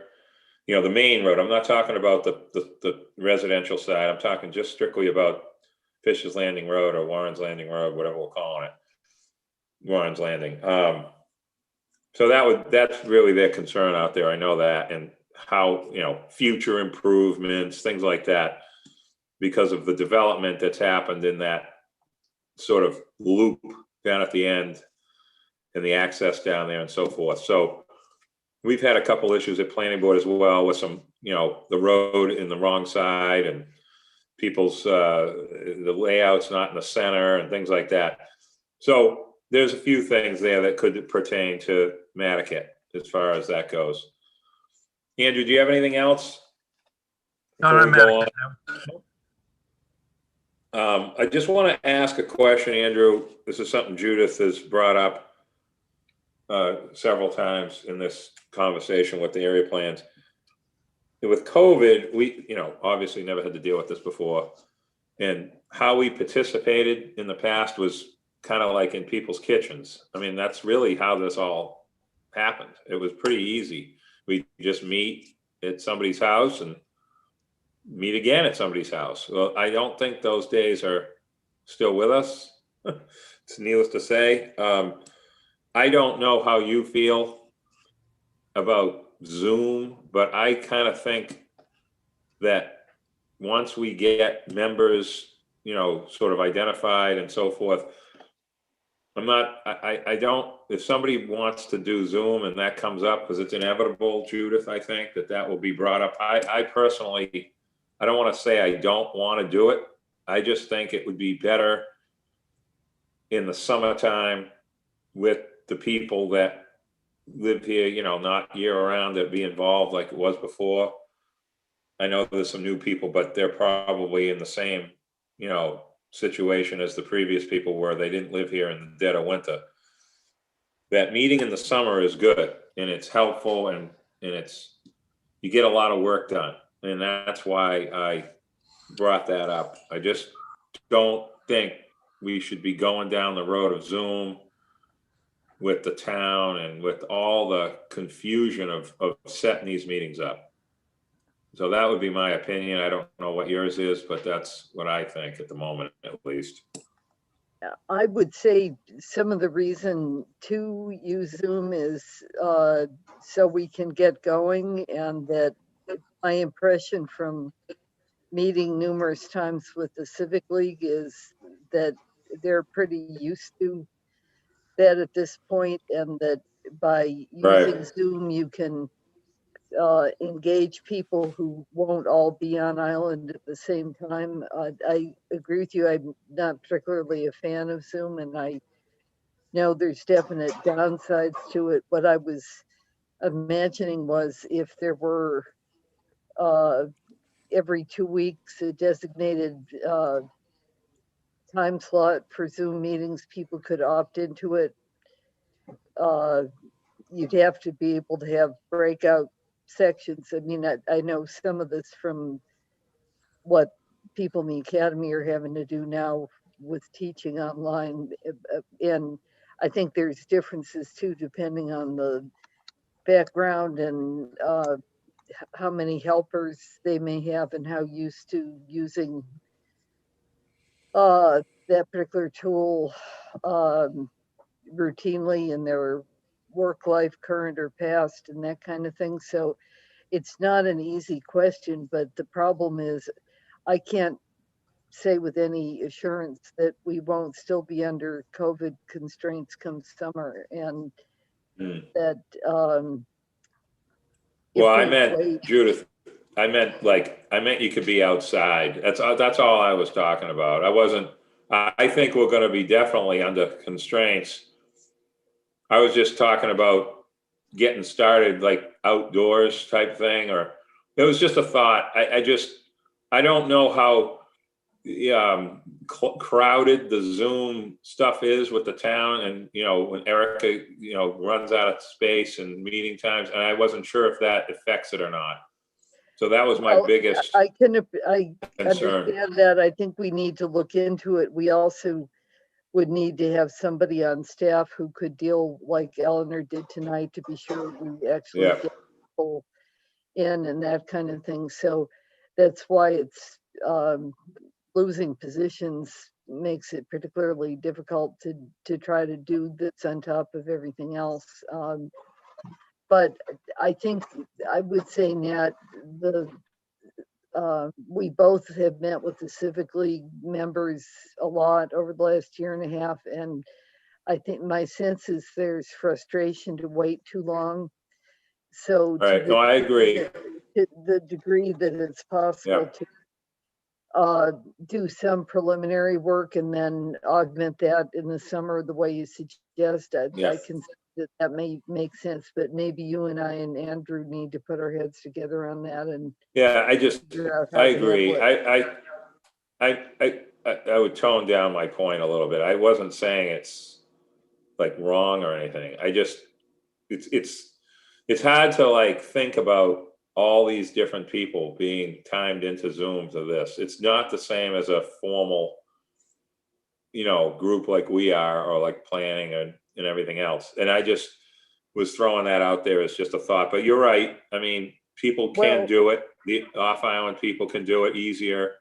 It's just that I was just hoping that there was some kind of light at the end of the tunnel when the weather gets better, that we could be already started, as you suggested, but at the same time be able to meet, somewhat in person outdoors, We're also going to need to be sure that people keep minutes and comply with open meetings laws and all that kind of thing. So I think we probably need some kind of management plan with Andrew's guidance, and we can do that. Yep. And that's why I said it's not going to. It's good you raise it. Maybe others have opinions on that. Yeah, it's certainly not going to be, that's why I brought it up. It's certainly not going to be like it was in 2008, 9, whatever we were doing this before. So I just wanted to bring that up, not trying to prolong things. Just, I know what's going to come up at some point. Andrew, do you have any thoughts on that just real quick before we continue to sconce it? Yeah, I think, we're going to see that a little bit in the discussion with the next plan. One of the ways that we've really got the most valuable and I think sort of broader feedback is really through our mailings. We do a mailing out at town meeting. We ask for people, to get back to us with their concerns. And I don't know that you all know that, but I mean, Leslie is on the line and, she fields so many calls. I mean, so by the time we get to town meeting, that's really why we have had the level of success that we have, is that these mailings go out early, people have a chance to call and get their questions answered. And then when we come to the final point where we're, taking a vote to adopt or making, in this case, we would be, accepting and adopting a new master plan. There's been extensive outreach and opportunities to weigh in. So I'm less of a fan of these meetings. I mean, I think they have, they certainly are a new reality, and I think they're really helpful for people, for you all and certainly for the regulatory boards to get in and weigh in. But I don't think they're the best to have a discussion about these complicated issues. And I do think our mailings do, our one-on-ones do. But I think this also underscores Judith's point earlier that, you know, we can only do so many of these and manage town meeting and manage a bunch of projects. So you know, in terms of managing your expectations, you know, to remember that we are in a pandemic, we still are 3 staff members short. The new budget, which, you know, we haven't got to yet, but is not filling our senior planner position, which is going to remain vacant. The only position that we're getting back really is an administrative position that was lost in the last budget cycle. So, and I know, you know, every department has its needs and wants and everything else, but there is, you know, we're not back to where we were before. So, but I think we're going to push, at least all of these are making strides to move forward. The discussions that were had with the civic lead got a lot of people interested. There are a lot of bright, smart people out there doing some work. It's just a matter of us, I think, going over the work they've produced and maybe taking the additional steps to make sure that, you know, there's widespread buy-in to the work that's been done.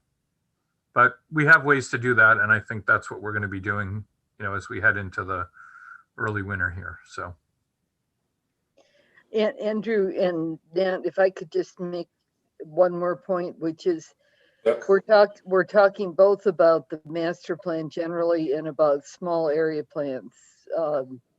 And I think those are distinct kinds of things that buy-in for town meeting, broad strokes that affect everybody. That's the kind of thing we'll have to do some surveying and other things. There's also consultant work underway, one thing or another. It's how much we really do think that the small areas need to have an opportunity to try to shape their future or communicate that to the various town entities and to the folks that are going to be implementing this. And that's where it gets more complicated, because I know we wouldn't benefit from 200 people on a Zoom call trying to answer questions that way. It's rather, what do we do if we've got 10 people from Nantucket or 10 people from Surfside or something like that working away? And there's times I think phone calls are better than Zoom because it feels more human. It doesn't feel like you're on Merv Griffith or whoever used to have the little boxes.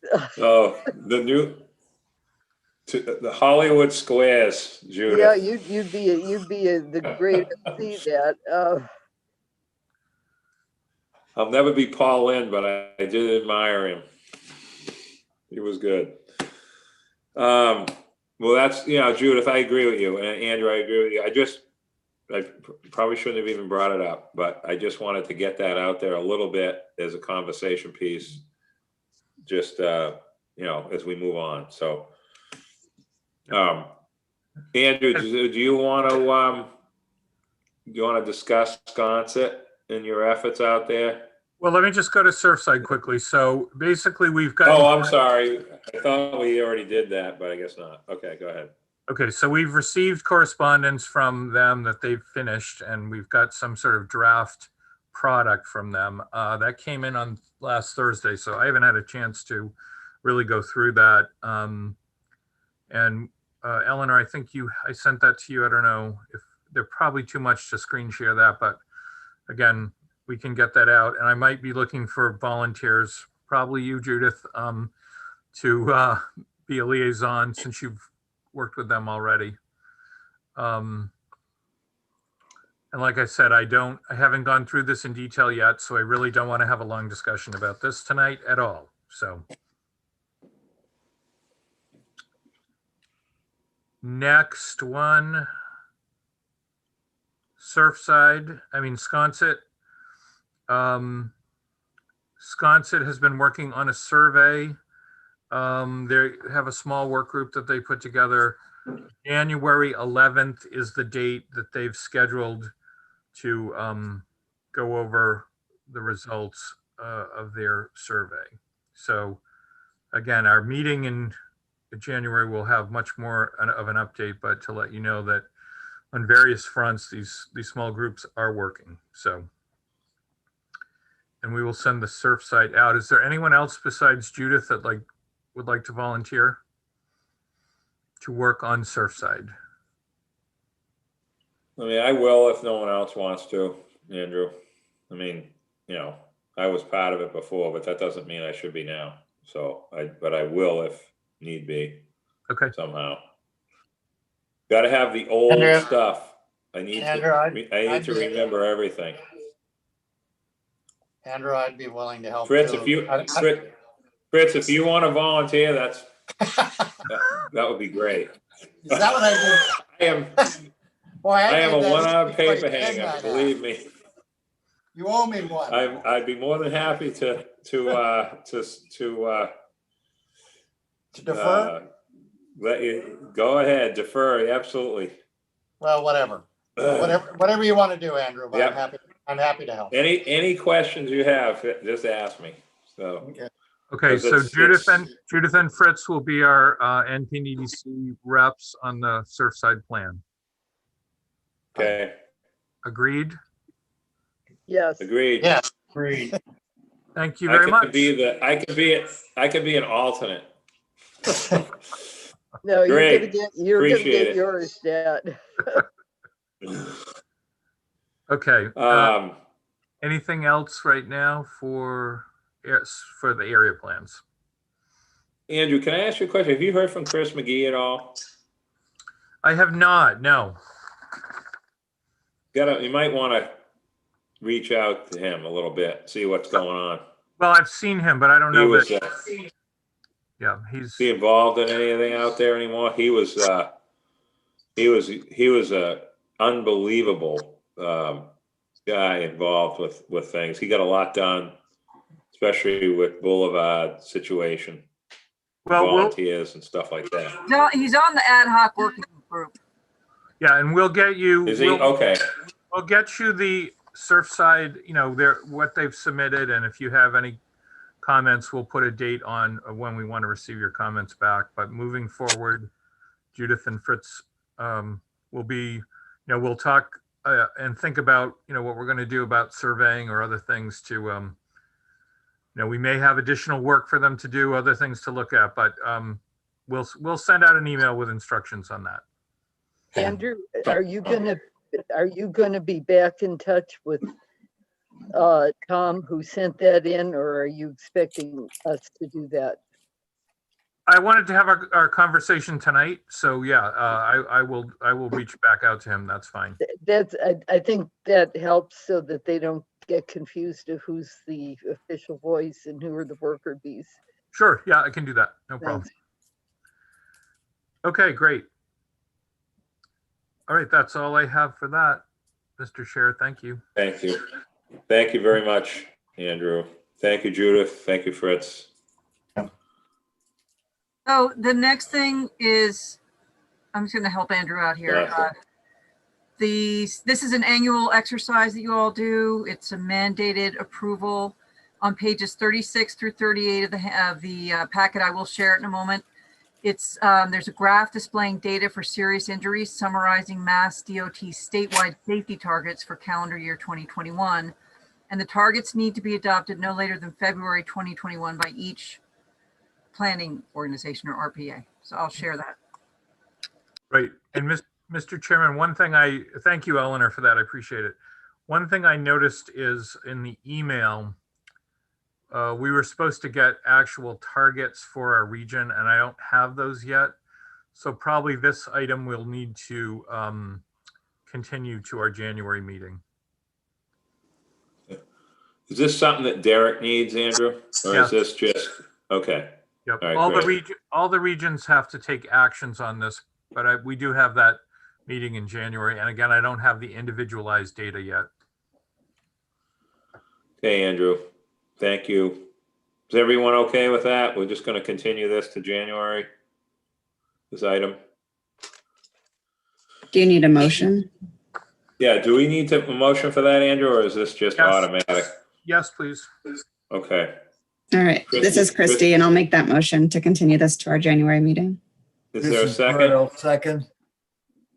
That was Second. Bert, I believe. Yeah. All those in favor, we'll start with Bert. Aye. Jack, Aye. Judith, Aye. Fritz, Aye. Leslie J. I think she fell asleep. Leslie, you're muted. She's there. I see her, kinda. I'll switch over to Dave. Dave Iverson, Yes. Aye. Maureen. Aye. Hi, Maureen. Christy, Aye. Wendy, Aye. Leslie's got two things chair going on. votes aye. Video and Leslie, where are you? I think You're she has, muted. you have to unmute one or the other of your devices. Which is. Okay, sign language now. How about unmute? Did that work? There we go. There you go. You still, Aye. you get everybody except Leslie. Yeah. Oh, there you are. Now she's switched. Oh, I see. You have two different Leslies. Now I said aye. one. Aye, Okay, aye. got it. Okay, so it's unanimous, Eleanor. Thank you. Okay, Andrew, do you want to open up the Yep. So the, discussion on the planning concern? right. So thank you, Mr. Chairman. So this year there are 25 citizen articles. And the good news, I think, for the commission is I've identified only 4 that I think are of planning concern. So of the 25, 7 are zoning, and those are typically deferred to the planning board, you know, which holds a hearing and everything else. So if we continue with that, those items would go to the planning board. There's 2 sewer overlay district articles. And again, those are minor one-off parcels, individual parcels. Again, I think that's best handled by the sewer commissioners. There's 6 articles that are a combination of 3 paper streets, which again affect single individual properties. I don't really feel that those are worth the regional planning commission being involved. And then the others are miscellaneous and operational type issues, such as the Community Preservation Committee budget transfers. Now, we have a little more time than we usually did. Again, this was scheduled before there was a commitment to move it off to June. I did include in your packet, and I think it's starts on page 40, basically 40, 41, 42, 43 is sort of the new times. And you can look at that on, you know, but you can see, for example, planning board motions aren't due now until Thursday, March 11th. So there's more time for, you know, some more discussion on some of these articles. And on some of these, you know, I know there's been an offer from some of the proponents to come in and talk to you. If that's what you want, we can certainly schedule that at a later time. But the 4 articles that I have flagged, so going from the town,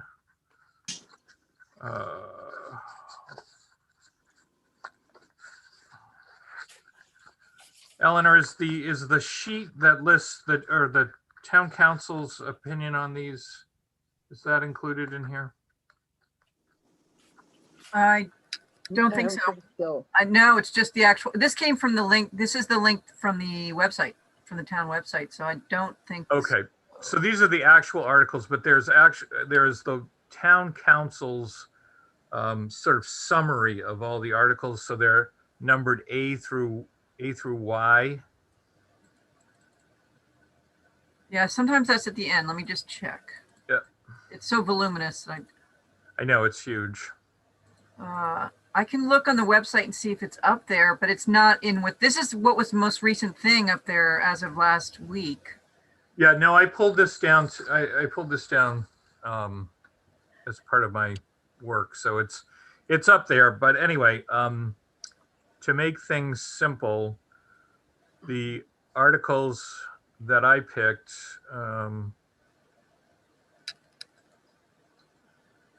Okay, so the articles that I picked are that again aren't in the category that I talked about. Were Article B filed by McGrady, which is transferring of custody of parcel from the select board to the school committee at 10 Surfside Road. Article number Q, which was submitted by Megan Glowacki about safety of drinking water. It's related to the PFAS discussion. Article U by Tobias Glidden, which has to do with short-term rental.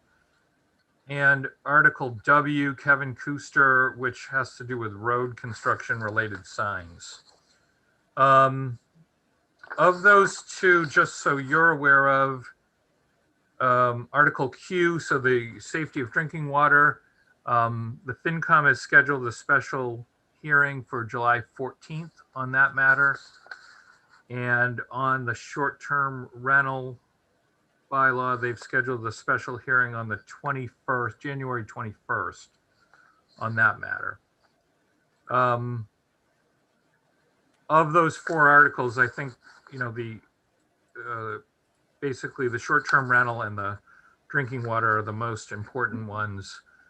Article B has something to do with the ongoing discussion, opposition of Mr. McGrady regarding a proposed roundabout at Sparks, Surfside Road, and Prospect. It's related somewhat to Article 67 of 2020, which the commission took unanimous vote to oppose. So in order to be consistent with that, I'd suggest that it is a planning concern and that we would oppose that position. It's actually premature. There isn't land that's owned by the select board going to the school committee at this point anyway. The article submitted by... Can you see this? I tried to put it up on the screen. Can you see it? I Yeah, found it. yeah. Oh, good. Yeah, we can see it. So what the article I was talking about was Article B. Right. Okay. The next one, Eleanor, if you can scoot down to Article Q.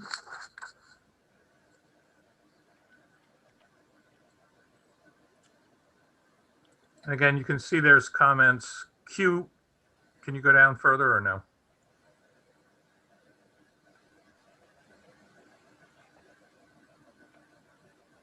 Right? Can you see it? Eleanor, can you hear it? Yeah, I did. It didn't move yet. Yeah, it didn't move yet. I'm moving it. We're on A through G right there. I'm moving. That's weird. Okay, let me stop share and reshare. Hold on. Let me try again. Andrew, or Nat, can I ask a question while she's doing that? Yeah, yes, absolutely. Andrew, we need to hold hearings on these before we take positions. Is that right? No, what happens with the planning commission is we provide input to either the finance committee or to the planning board. So they're the entities holding hearings on these particular matters. Article B, all the articles that I mentioned are going to be before the finance committee. They are responsible for holding hearings. All I mean to say is I feel like if there's going to be hearings, we're not voting tonight on these before the hearings. We'd want to be notified of when the hearings are and be able to listen into the hearings before we took a position, right? If that's what you'd like to do, this particular one, you should, again, to save the date here for January 14th.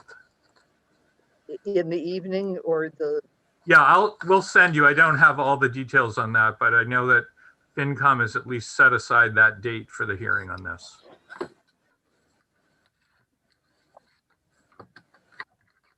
But what Judith is asking, Andrew, when we take a position at the commission level, it's generally, I mean, this is our first year doing it this way. Did we have a technical public hearing when we look at like No. handful of articles? I didn't think we did either. No, we And have, then- we discuss whether it's, and Nat, this isn't our first year. We do this every year. No, I meant Zoom. Oh, yeah, okay. So I'm sorry. we discuss whether or not it's of planning concern. Yeah. And then we issue our opinion about the matter. So Right. we could issue it if people have any sort of feelings about it. You can issue it prior to the hearing. You can wait and participate in the hearing. We can bring it up at the January meeting. Again, we have some additional time because most of this isn't going to sort of come together until March. Okay. And then the So next This question one is I have. probably, this one is sufficiently complicated that probably you may want to, you know, attend the meetings and hear more about it. Right.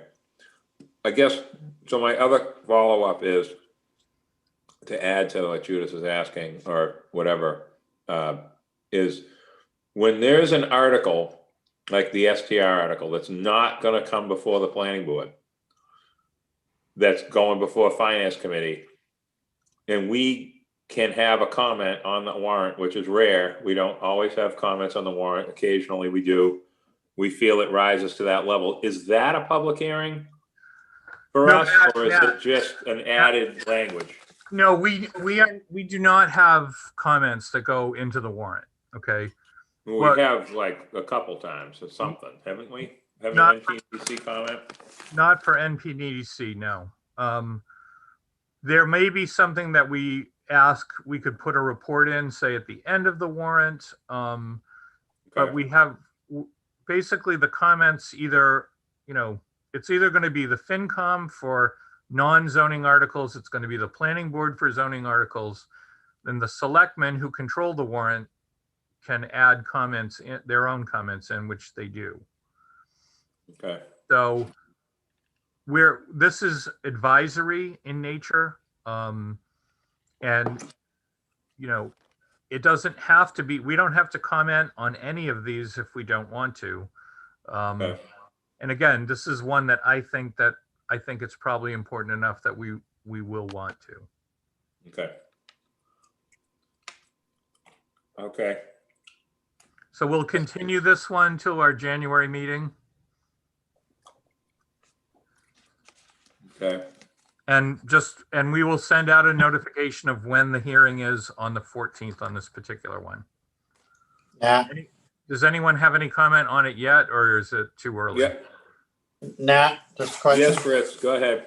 It's just a question. So for those of us who are on the planning board, these issues we will be discussing these issues separately at the planning board level and also voting or making a recommendation. Is that correct? On the zoning matter, so Fritz, there's 7 zoning matters. Yeah. And those typically the commission does not bother with those. They basically defer those to the planning board.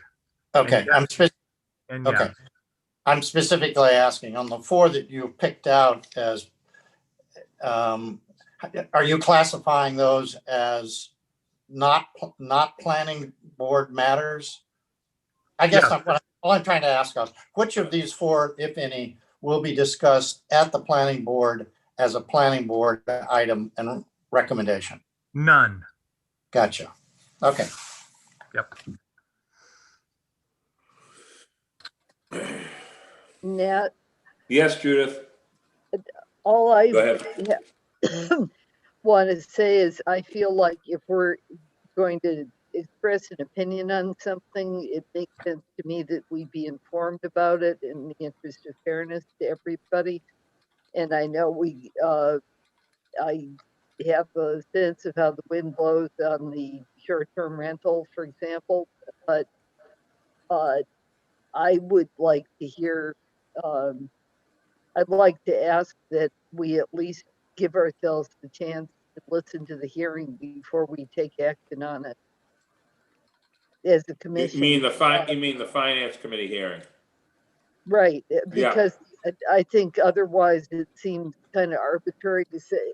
I have to say Yeah. it takes me back to last year when the FinCom acted on some of our articles as the planning board without giving me a chance to even have come before them, even though staff did. It just seems like a matter of fairness to citizens who put forward stuff. I understand that these, Andrew wouldn't be saying they don't go to the planning board if there Yeah. weren't technical reasons for that to be the case. But I just would ask us to weigh before we express an opinion whether it's only a matter of fairness to at least be sure that we're fully informed.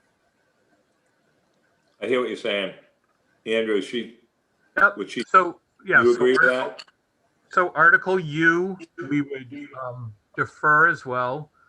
You want us to ask, this group has made, at least this Act Now group has asked if we wanted them to come in to talk to us. Do we want that or not?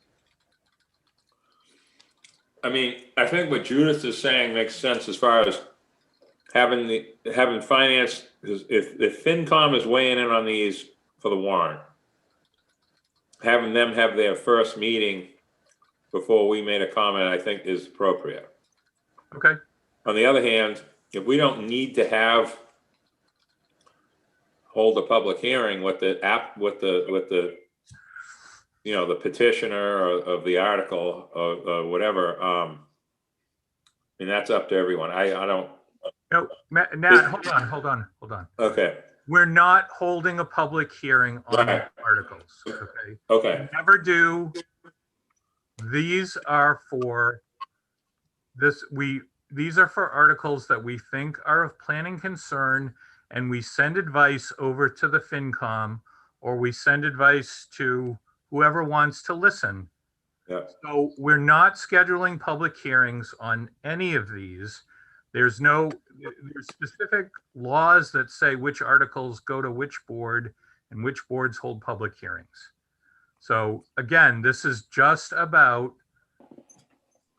this first pass is this article of significant enough of planning concern or not? And again, I've picked out 4. You've all had the list to look at. Yeah. If you agree with me, then we can just make this quick and say these 4 are of planning concern, and we will vote on them at a future date. Okay.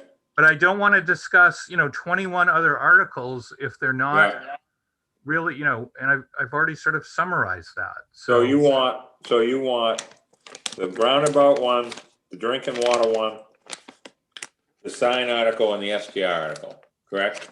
Those are the ones I think are important enough for the planning commission, us, to discuss. Right. That's 5 articles, Andrew, I believe. No, 4. That's 4. Never mind. Got ya. Sorry. B, Q, U, and W. Yep. Does anyone have any? I think they are. I mean, that's my opinion. Does anyone else have any? I do. This thoughts is on that? Wendy. This is Wendy. I definitely have an interest in learning a lot more about that STR thing. It's really, I feel like that's a very big one. Yeah. I don't feel educated, and I'm getting questions about it a lot of the time. So I would really appreciate kicking that one as much as we can before we know what we're saying about it. I'll send this document out to you all after the meeting. Andrew, Nat, if it's okay, can Go I ahead, ask Judith. one more procedural question? If FinCom is holding hearings on the short-term rental and the toxics articles, for example, will they act on the spot that night, or will there be an opportunity for us to get them comments before they ultimately act?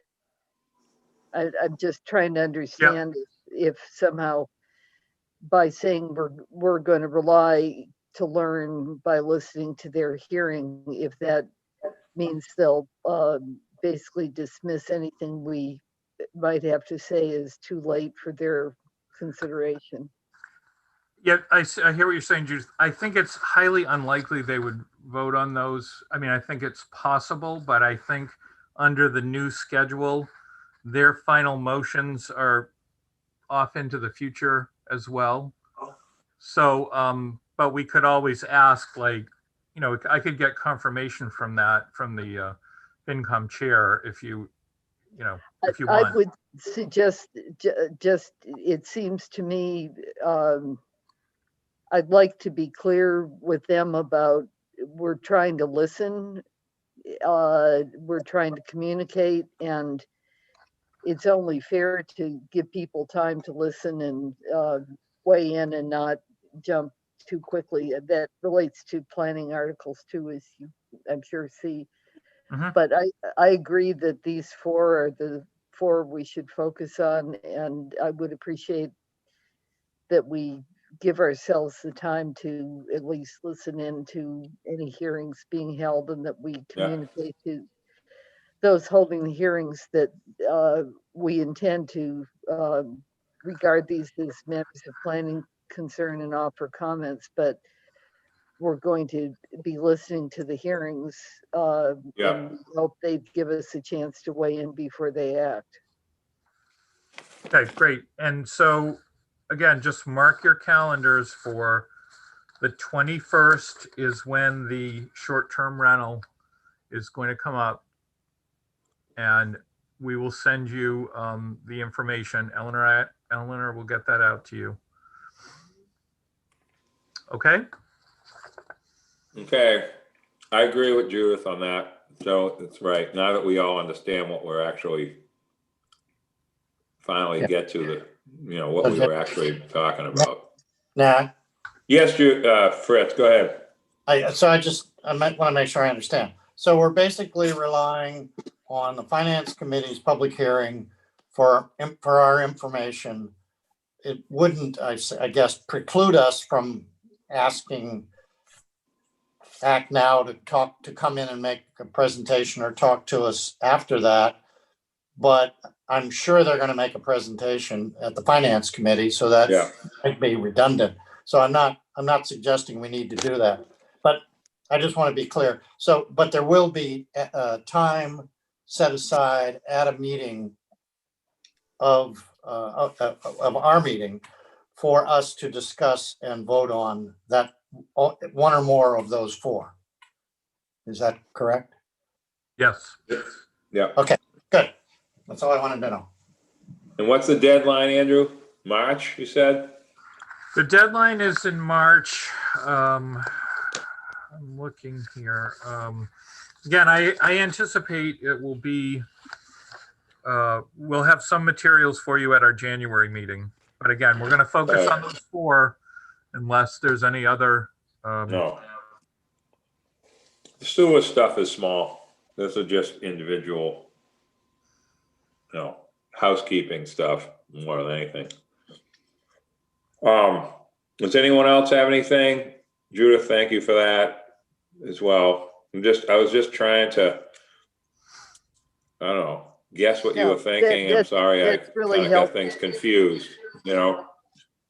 Because I mean, this is one of those things that we've done so smoothly without Zoom, and I kind of have lost track of how we did this before. So without anyone else has anything else on this, we can move on to the next item, I think. Yes, go ahead, Andrew. Sorry. The one thing I would just recommend you all, you know, to read that, certainly the short-term rental bylaw needs some, you need to really spend some time with that, because and to look at the town council's discussion. There is some operational impacts to Plus that I don't know that that I'm really going to be in support of. And it's a little bit where it kind of does some crossover between Plus and the Board of Health. And at least our initial research shows that these types of bylaws typically live in a Board of Health, and they're enforced by Board of Health agents, not partially crossed over into really what we're doing at Plus. So you will certainly hear, as you always do, my opinion about unfunded mandates, coming over for us to deal with. So. Okay. There's Christie, quite a do bit you of- have anything on No. this? Since you're the- Just one other Okay, question. sorry. I saw in the note, it said town council would be issuing either another opinion or whatever. Do you know what the timing of that is? It was in the note that came up that Eleanor put on the screen. There is one opinion already issued by town council. I know that I got that off the website as well. It was attached to the material there, but I'll make sure that we get that out to you as well. Yeah, okay. Like I say, it just seemed to say that there was a. Oh, there it is. That's the opinion. Yeah, but the note that was in that checkerboard box seemed to say something about, yeah, there you go. So go down to the one, where is it?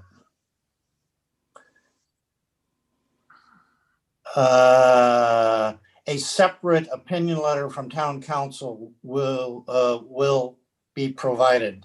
Is that the one we have in hand? It should be. There's the only one that I know of is the one that Brian Riley signed. It should be, that's the drinking water opinion, but maybe it's below that, Eleanor. There it is. Yeah, okay. The only reason I'm trying to say it is if there's more information from town council coming, I'd want to make sure that we know when that's coming, so we have an opportunity to take that into consideration. Yeah. And I will definitely share any of that with you as soon as I get it. So, okay. But based on that particular comment letter, I have some additional comments that I expressed to them today, as a matter of fact. And again, It's about operations. You'll see that there are certain roles, assigned to the building commissioner, which again, I'm not convinced that that's proper form. So, and it doesn't mean I'm against the article. I think that some of that actually just belongs in the Board of Health, because we need to know whose regulation it is. Regulations of half Plus and half Board of Health are never really a good idea. Okay. We all good? Christie, you got anything? I know that you've been talking about this, just asking. So, okay, very good. Andrew, I think we can finally move to the next item. Well, I don't want anyone. And kind of don't get too excited, but at least there's some news. Well, the good news is we had some candidates and we had some interviews, and some of it was positive. But there continues to be some structural problems that are getting in the way of filling this position. We had four interviews. I think 3 had potential.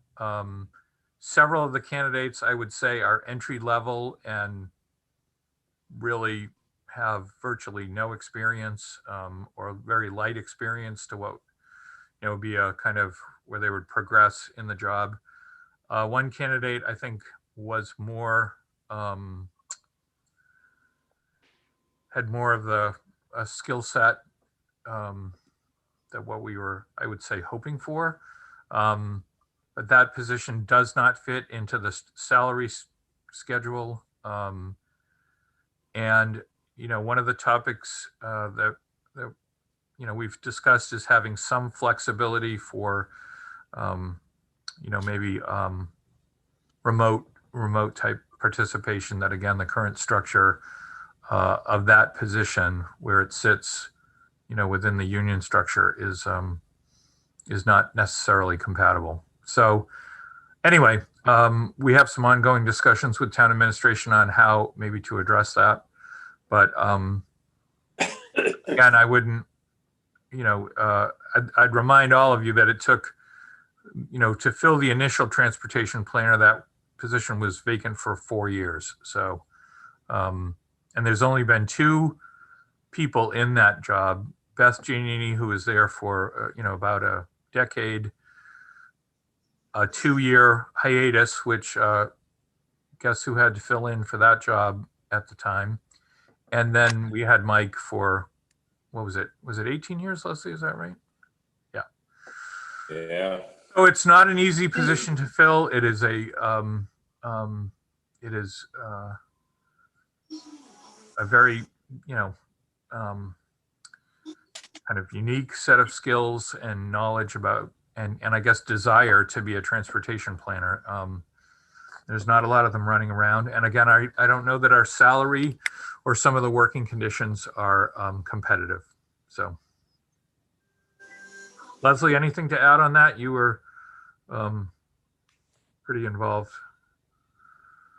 No, I think you summarized it pretty well. So it's just at this point, like moving on to second interviews and seeing if, people are interested and if we can, agree on salaries and that sort of thing, if so.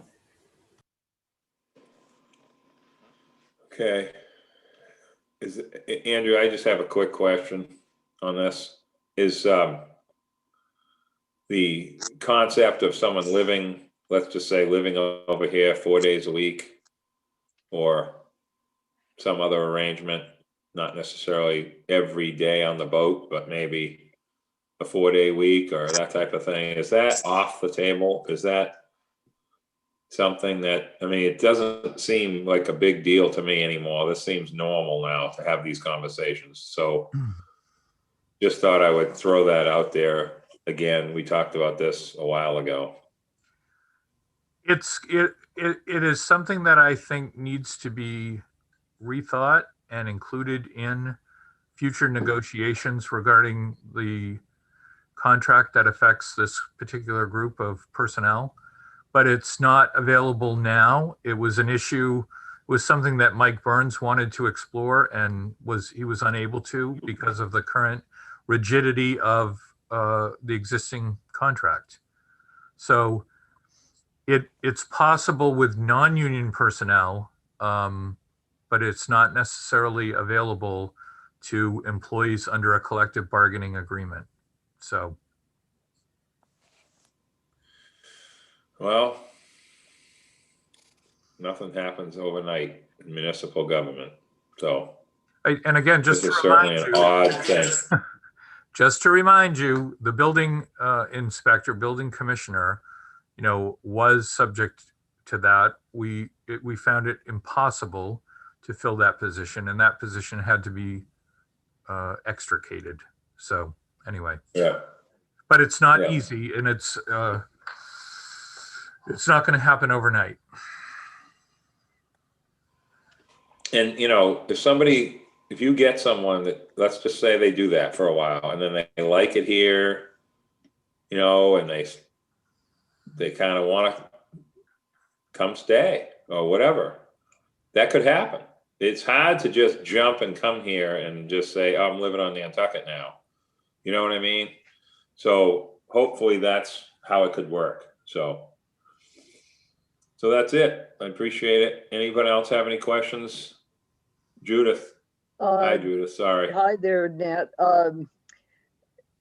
I just wondered if maybe, Christy, you could advise on this, but I think it's a chronic issue about with housing costs the way they are. I know you've seen that with other hires the town has tried to I don't think I fully understand under what circumstances the town provides like a housing allowance, or whether there's any kind of dedicated housing that can be a starter living arrangement for someone under these circumstances. Because with the rise in housing, uh,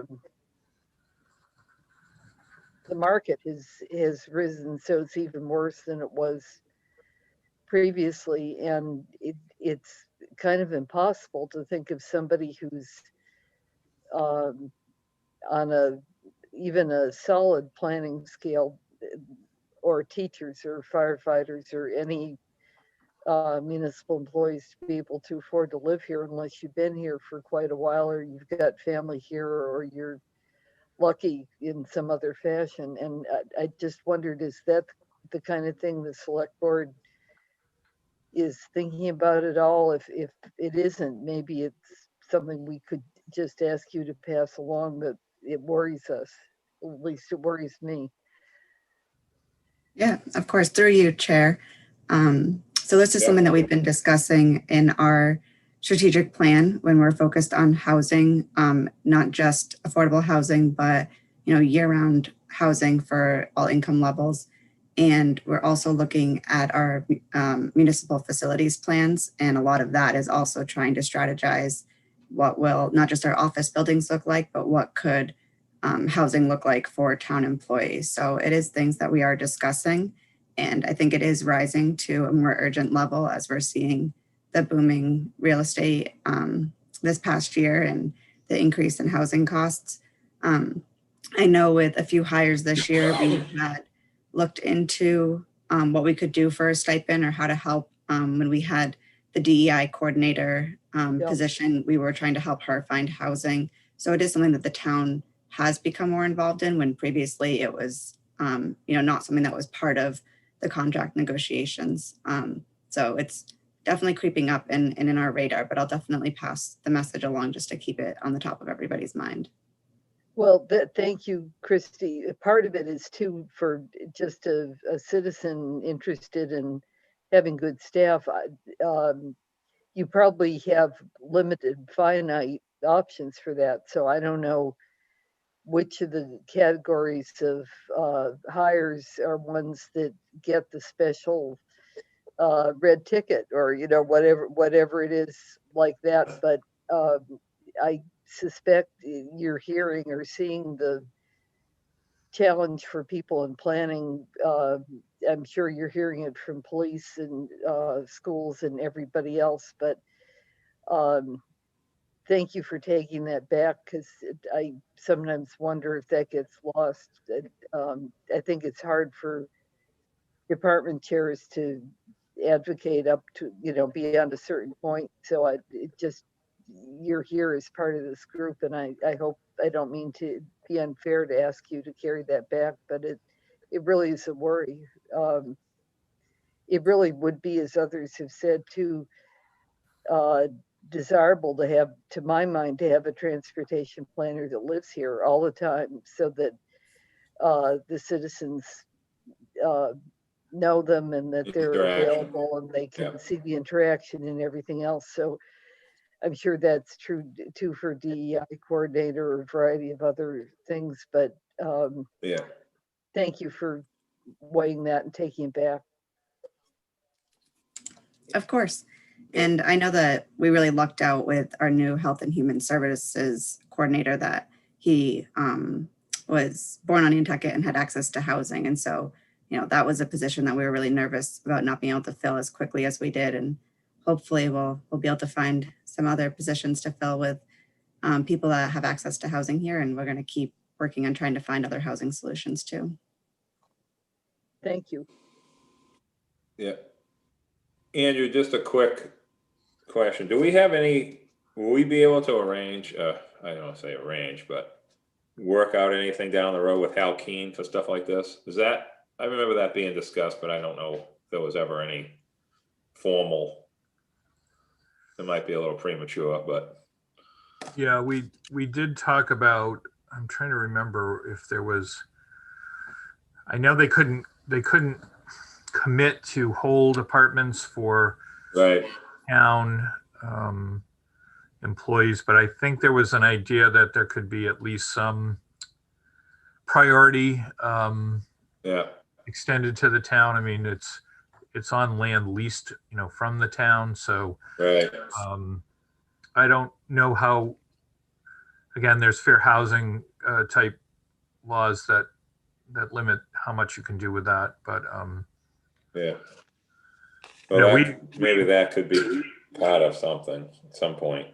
I mean, we have had other agencies. I mean, when Leslie first came, for example, we got the land bank, helped and reserved some of their housing for her to be in, at least entry into the community. And, with Richmond, maybe building and adding some of the different apartments, we could, we have at least a potential maybe.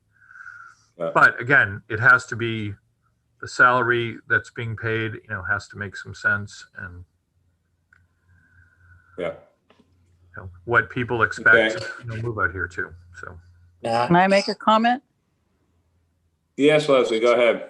Oh, I was just going to say, I'm just familiar with Halkeen because my aunt lives in their housing, and there's an age restriction. You have to be over 62.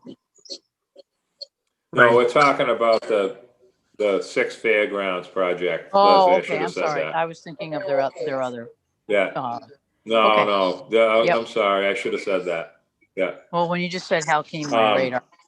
Sorry. Sorry. Right. I yeah. Where are you? Yes, Fritz, go ahead. Just a question to Andrew, and it relates to, it's really a planning board, not matter, but to the extent the planning board is considering or approving secondary, tertiary dwellings, and I'm just thinking about the language in those definitions that talk about year-round housing without necessarily requiring covenant homes. Is there anything, I'm just haven't looked at it or think, but is there anything that we can do or ask when those come through as to whether any of that could be committed to town employees? Even a request? I don't know. I just can always ask. Yes. We can always ask. I mean, generally, town employees as a group, I'm saying this in a macro way, but I mean, a solid year-round job from the town is usually kind of a more attractive tenant. It's just really been a supply issue, but I know what you're saying, but I don't know, unless we funded it, somehow, if there was a way to provide a financial incentive to, do it, or I'm just throwing it out there. I mean, well, it's really a planning board issue that we could maybe just sometime in the future we can talk about. Yep. Okay. Okay. Thank you. Andrew, thank you. Leslie, thank you for your efforts. And, and thank you for Rob McNeil, Andrew, helping you and you helping him and keeping us sort of moving along here. This little Orange Street thing is some exciting to see. I can tell you that. I didn't even know there was all that old granite curbing in there like that buried in there. So it's pretty good. And that's great. And So, we are spending, a lot of time advancing these other projects, and it's been very, very positive. So, yeah. And I will say, right. This work with trying to coordinate with utilities. I mean, as I think you can see, the biggest barrier to that last section of in-town bike path is those utilities in front of. There is. In front of. Yeah. If you can solve the marine lumber issue, Andrew. I mean, it won't be me alone, but you got to get a star, some kind of star in the sidewalk or something for that. Oh, great! That's been going on since the 90s, I think. So, yeah. Matt, the next item is so the of the schedule, please. Yep, go ahead, Andrew, or Ellen, are you gonna put that up, or are we just gonna, I can put it up. all in favor, It's say basically, aye I can tell you, but it's always the third, the third Monday, except in February, March, and April, because their third Monday are a federal holiday, so it will be the third Thursday. Thursday? And Yeah. we're having a placeholder every month. It may happen that a month we will not hold a meeting, but generally speaking, for the Yep. sake of planning, we're acting as if. So I can share it if you want to see it. Oh, no, not that. Nope, not that. Sorry. Hold on. I'm going to have an issue, but is that okay with everybody, or is everybody understanding? Yep. Did you send it out, Eleanor? Okay, hold on. I'll try again. One sec. Here we go.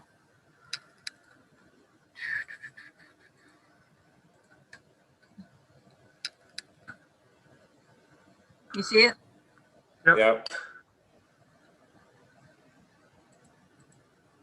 So it's just it's January. Sorry, I messed up. It was January, February, not March. So January, February, and April are the only months during which we'll have a meeting on a Thursday. Okay. So just throwing out, so our next meeting is January the 21st, which is the same day as the FinCom hearing. Is that true, Eleanor? Is FinCom on I think that's what you said. The STR meeting is the 21st, you said, Hold on. somebody said. There's a timeline. Let me go back to that. Their meeting's probably early in the day, but not that Yeah, I that think makes they it meet any better. They typically meet at 4. That's not gonna work. 4 p.m. Yep. It's the usual time for a Concom meeting. We meet at 5 on Thursdays. So that happens to be one of our weeks of meeting, but you don't have to schedule around me. I mean, no, we could do Monday.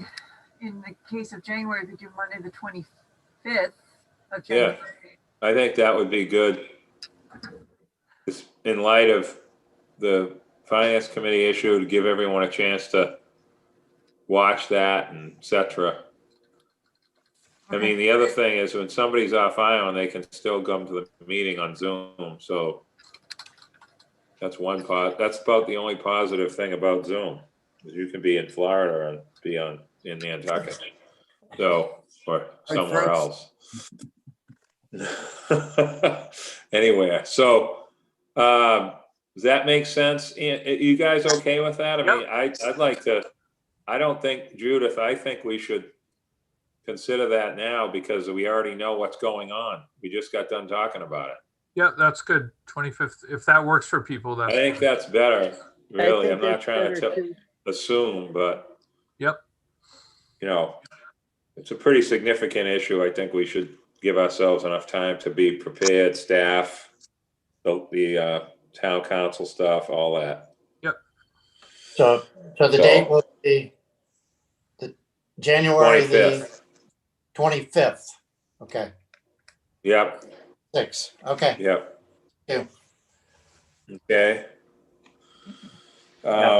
So do you want a motion for the schedule, Andrew or Eleanor, or do you want to just Yes. wait till the next month or something? Okay. I'd like to post it on the website. So yep. You can always amend it. Okay. Should we change that other one for Maureen, the other one on Thursday? That Oh, it might not be our week. Let me see. Okay. February. February. Is it February and April? February the 18th. See, February the 18th. Oh, that's Concom also. And what was the other one? March 15th. March 15. And that's a Monday. Yeah, that's a Monday. So that's no April. It's Patriots Day. So April would be 22nd. April 22nd. Oh, that's an off week, so that works. But the other one is also a con, so.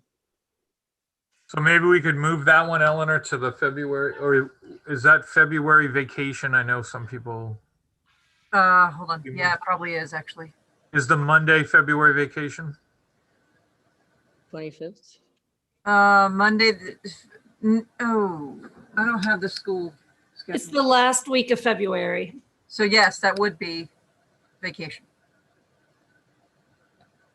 Is anybody going anywhere? Yeah, I know. What I was gonna ask. That's Not true. really, but I'm planning on it, but we'll see. Well, why don't we Yeah. schedule that then? February 22nd? okay, so what was, Yep. okay. Nobody else saw any conflicts then? So, okay, great. So we got January the 25th, February the 22nd, March the 15th, Yep. and staying with April the 22nd for the time being. For the time being. I think that's the right thing, Andrew. We don't get ahead of ourselves in April. I mean, who knows Yeah. what's gonna happen?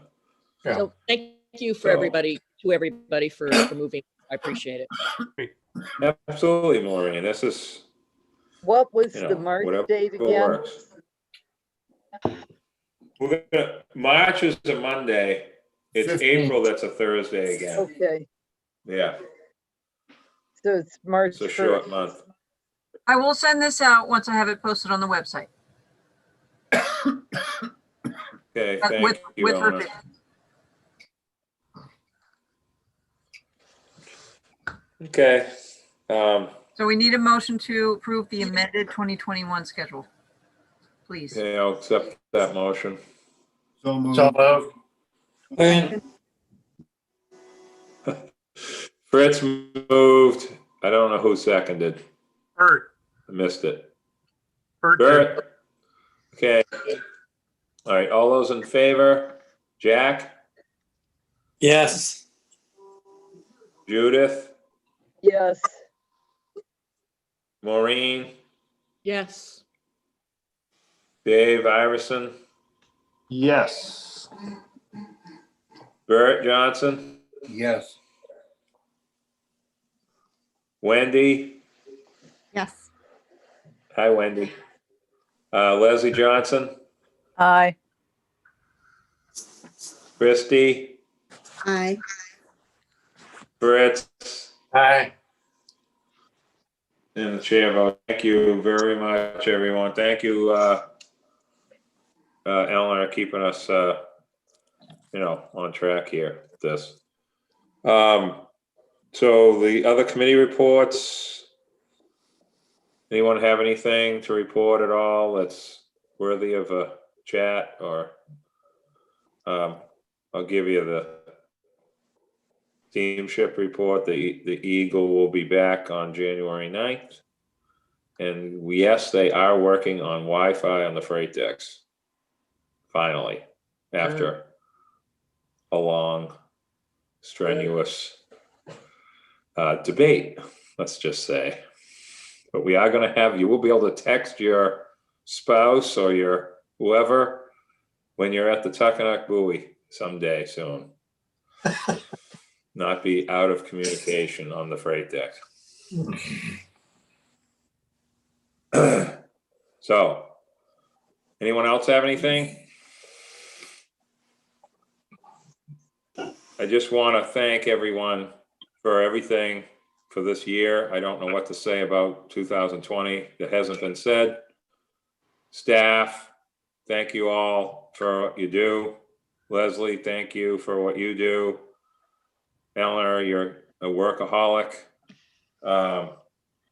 Thank you, Andrew, for being Mike Burns and going backwards into that era that you used to be in a little bit more. And I just want to say I really enjoy all of you being here once a month and having these long meetings that are never supposed to be long. So thank you. Have a great holiday, and you know, whatever we're calling it today. Mr. Chair, Thank you. Yes, Bert. the time for a motion to adjourn? Yes, it is. Right to the chase, Bert. Right to the chase, buddy. It's because he wants his that red bike. He licorice. wants that bike path. He wants No, he that wants bike his path. licorice. Who's that cat, Leslie? Sounds like you said liquor. I know, I said licorice. He's ready for his licorice fix. I know. Is there a second to that? I second. Who seconded? Maureen. Thank you, Maureen. All those in favor to adjourn Aye. for the year? Jack? I think Jack's up there. Bert? Jack took a walk. All right. Okay. Aye. Judith? Aye. Fritz? Aye. Leslie? Johnson? Aye. Dave? Aye. Maureen? Aye. Christy? Aye. Wendy? Aye. And there's Happy Jack. holidays. And Jack. Aye. Jack will vote to adjourn. I want Merry Jack to get the Christmas. last adjournment. 2020. See you next year. Thank you, everyone. Merry Christmas, everybody. Take care. Thank Merry you. Christmas. Bye. Bye. Thank you, Be NCT. safe and healthy. Safe and healthy. Merry Christmas. Thank you, Mark. You're welcome. Thank you, guys. Bye.